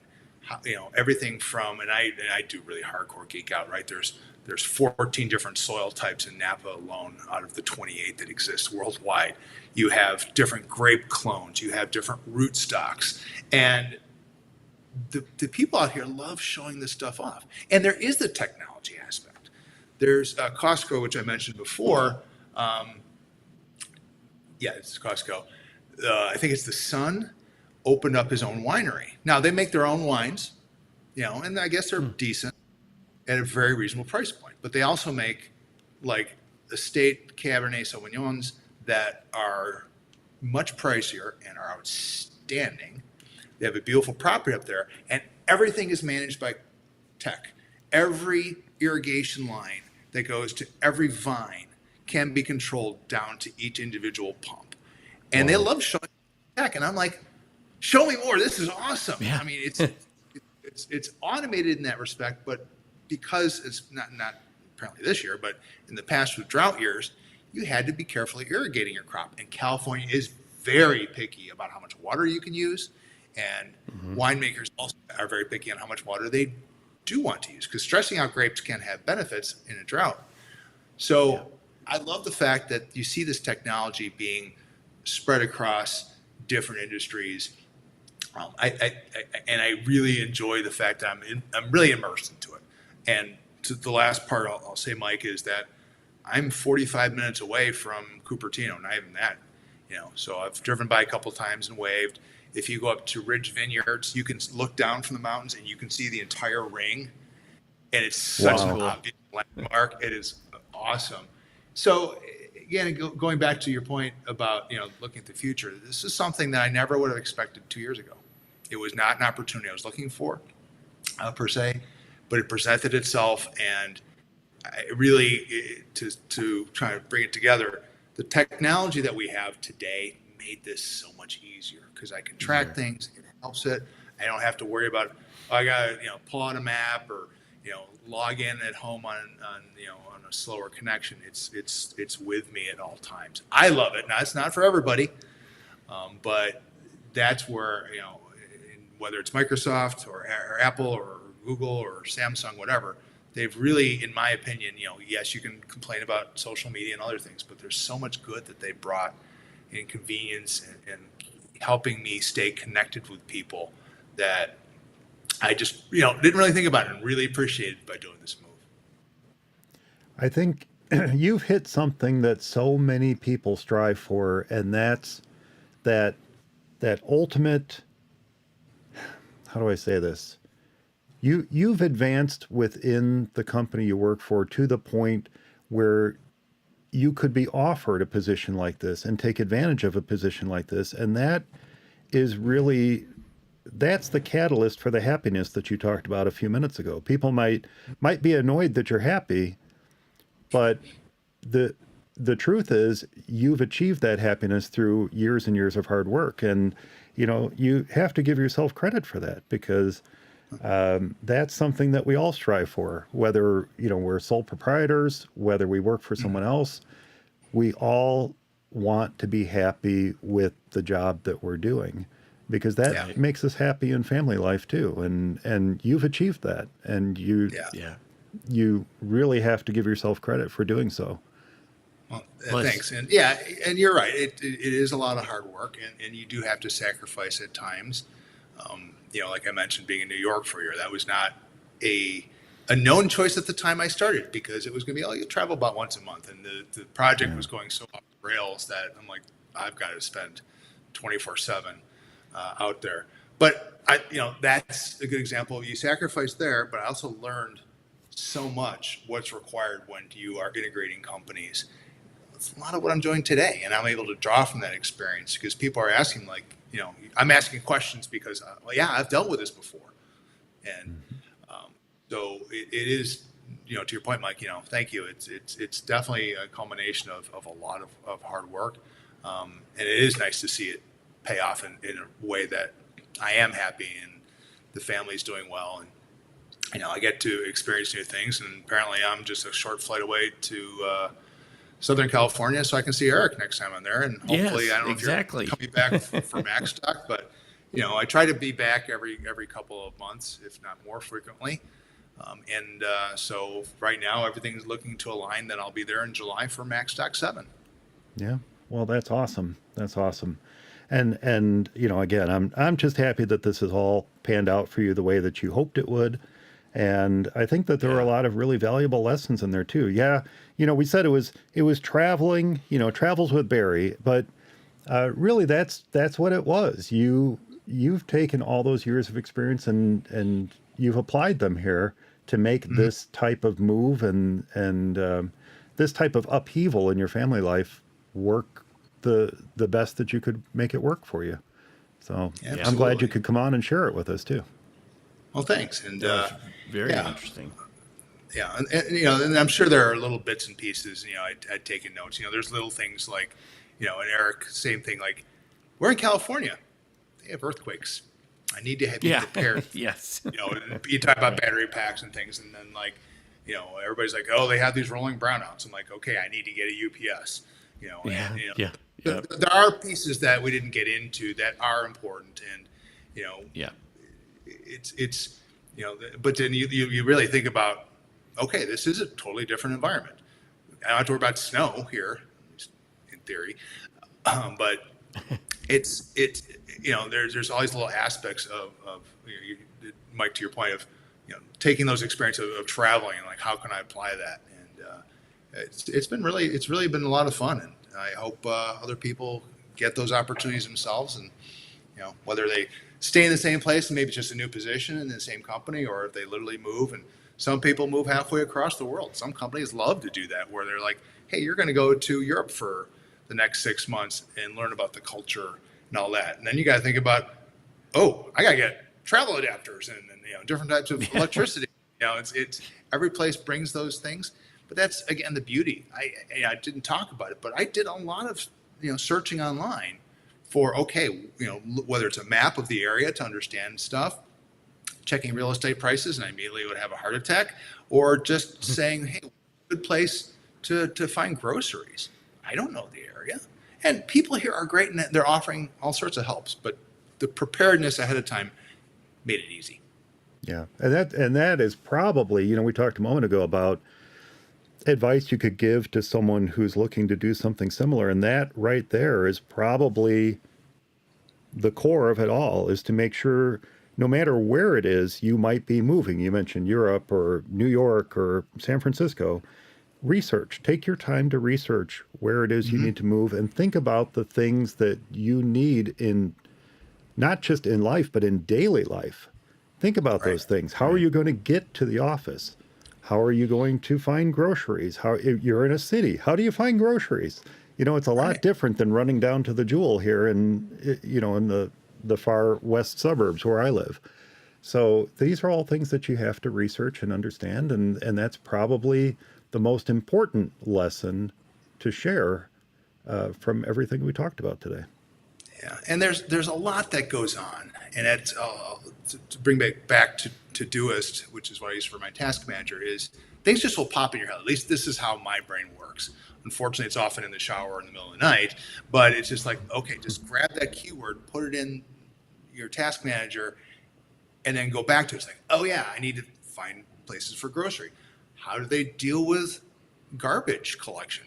California requires composting. Well, I've never composted before. What does that mean? Yeah. And what can I recycle? What can't I recycle? Again, it's out there. It may take a little bit of time to research, but it's kind of like, I literally wrote down composting, found way more than I probably ever needed to know. But I'm like, you know what? I like the idea, and maybe this is something that I'll continue to do back in Chicago someday, because it's right. Whether it's my own garden, which I've found that I actually, over COVID and even here, I can actually grow things. It's kind of cool. And, or, you find a composting place, whatever. But again, new experiences. Yeah. Yep. Well, thanks for being on, Barry. I hope that now that you're settled, you can pop back in and join us more often. I will grab my podcasting mic and be happy to join you again. Yeah, that would be great. You sounded fine. Thank you. Yeah. Well, on the next episode of For Mac Guys Only, Eric and I are going to try something that we have never done before. And that's maybe take some of the things that we talked about in the last episode, in episode 404, about introduction to programming, and maybe see how we can apply it with some actual coding. I don't know how successful we'll be, Eric, but we're going to give it a try. We'll be successful. This will be really successful. We'll turn off coding for everyone. That's right. We'll turn everyone off to coding. Just buy it in the App Store, for goodness sakes. Right. Well, with that said, that's going to do it for this episode of For Mac Guys Only. I hope everyone enjoyed it. Remember, I do love to get your letters, so if you have any comments about the show, a tip to share, a software or hardware problem with your Mac, or maybe there's some travel tips that you would like to share, be sure to leave your favorites in the comments of this week's show notes, found at formaceysonly.com, or, of course, you can drop me a line, Mike at formaceysonly.com. You can now follow For Mac Guys Only on Mastodon. That is at For Mac Guys Only at tooting.ninja. And you're going to find a link for that on our homepage. And, of course, be sure to subscribe to the show's YouTube channel at youtube.com/FMEOTV and click that little notification bell so that you can find out when we're going live. You can join the chat room, and you can catch all the behind-the-scenes stuff that doesn't make the final cut of the show. Barry, what if someone wants to get a hold of you? What's the best way for someone to reach you? There's probably three ways. I need to resurrect my website. It's definitely an opportunity I've been thinking about for a while since I moved out here. So barryfulk.com. So it's BARRYFULK.com. It's definitely out of date, but that's going to be my next project. Awesome. That's one way. FulkB, FULKB on Instagram is a good way. And then I'm also on Mastodon. So I closed my Twitter account. It's still there, but I don't check it anymore. Yeah. And then, so it's at FulkB at friendsofdesoto.social. If you're a hardcore Star Trek nerd, you'll probably understand the reference. But Yeah. it's one of the things of these instances, like Mike, you created yours. This one was created by a listener of a Star Trek podcast, and talk about immediate gravity of pulling everybody together that are Star Trek fans. And so that's what the local feed is. And again, some of the nicest people you'll meet, all about Star Trek, a lot of fun conversations there. And again, the guy's just running it because he thought it would be cool to do, and he'll take his donations, and he's been running a great server. Oh, that's super cool. That's super cool. And Eric, of course, you can be reached at Eric@formackguysonly.com. no Mastodon, nothing else. You, right? What's that? I said, I think Barry probably still has that email address too. Do I, Mike? I don't. You know what? If I do, I probably haven't checked. I don't know. I'm going to have to check and see. I think you're right. I think you might. I think you might. Well, then let's resurrect it. Yeah. Well, thanks so much for listening, everyone. Thanks to Eric and Barry for joining me this episode. Stay subscribed, and we'll talk to you next time. Cue the music.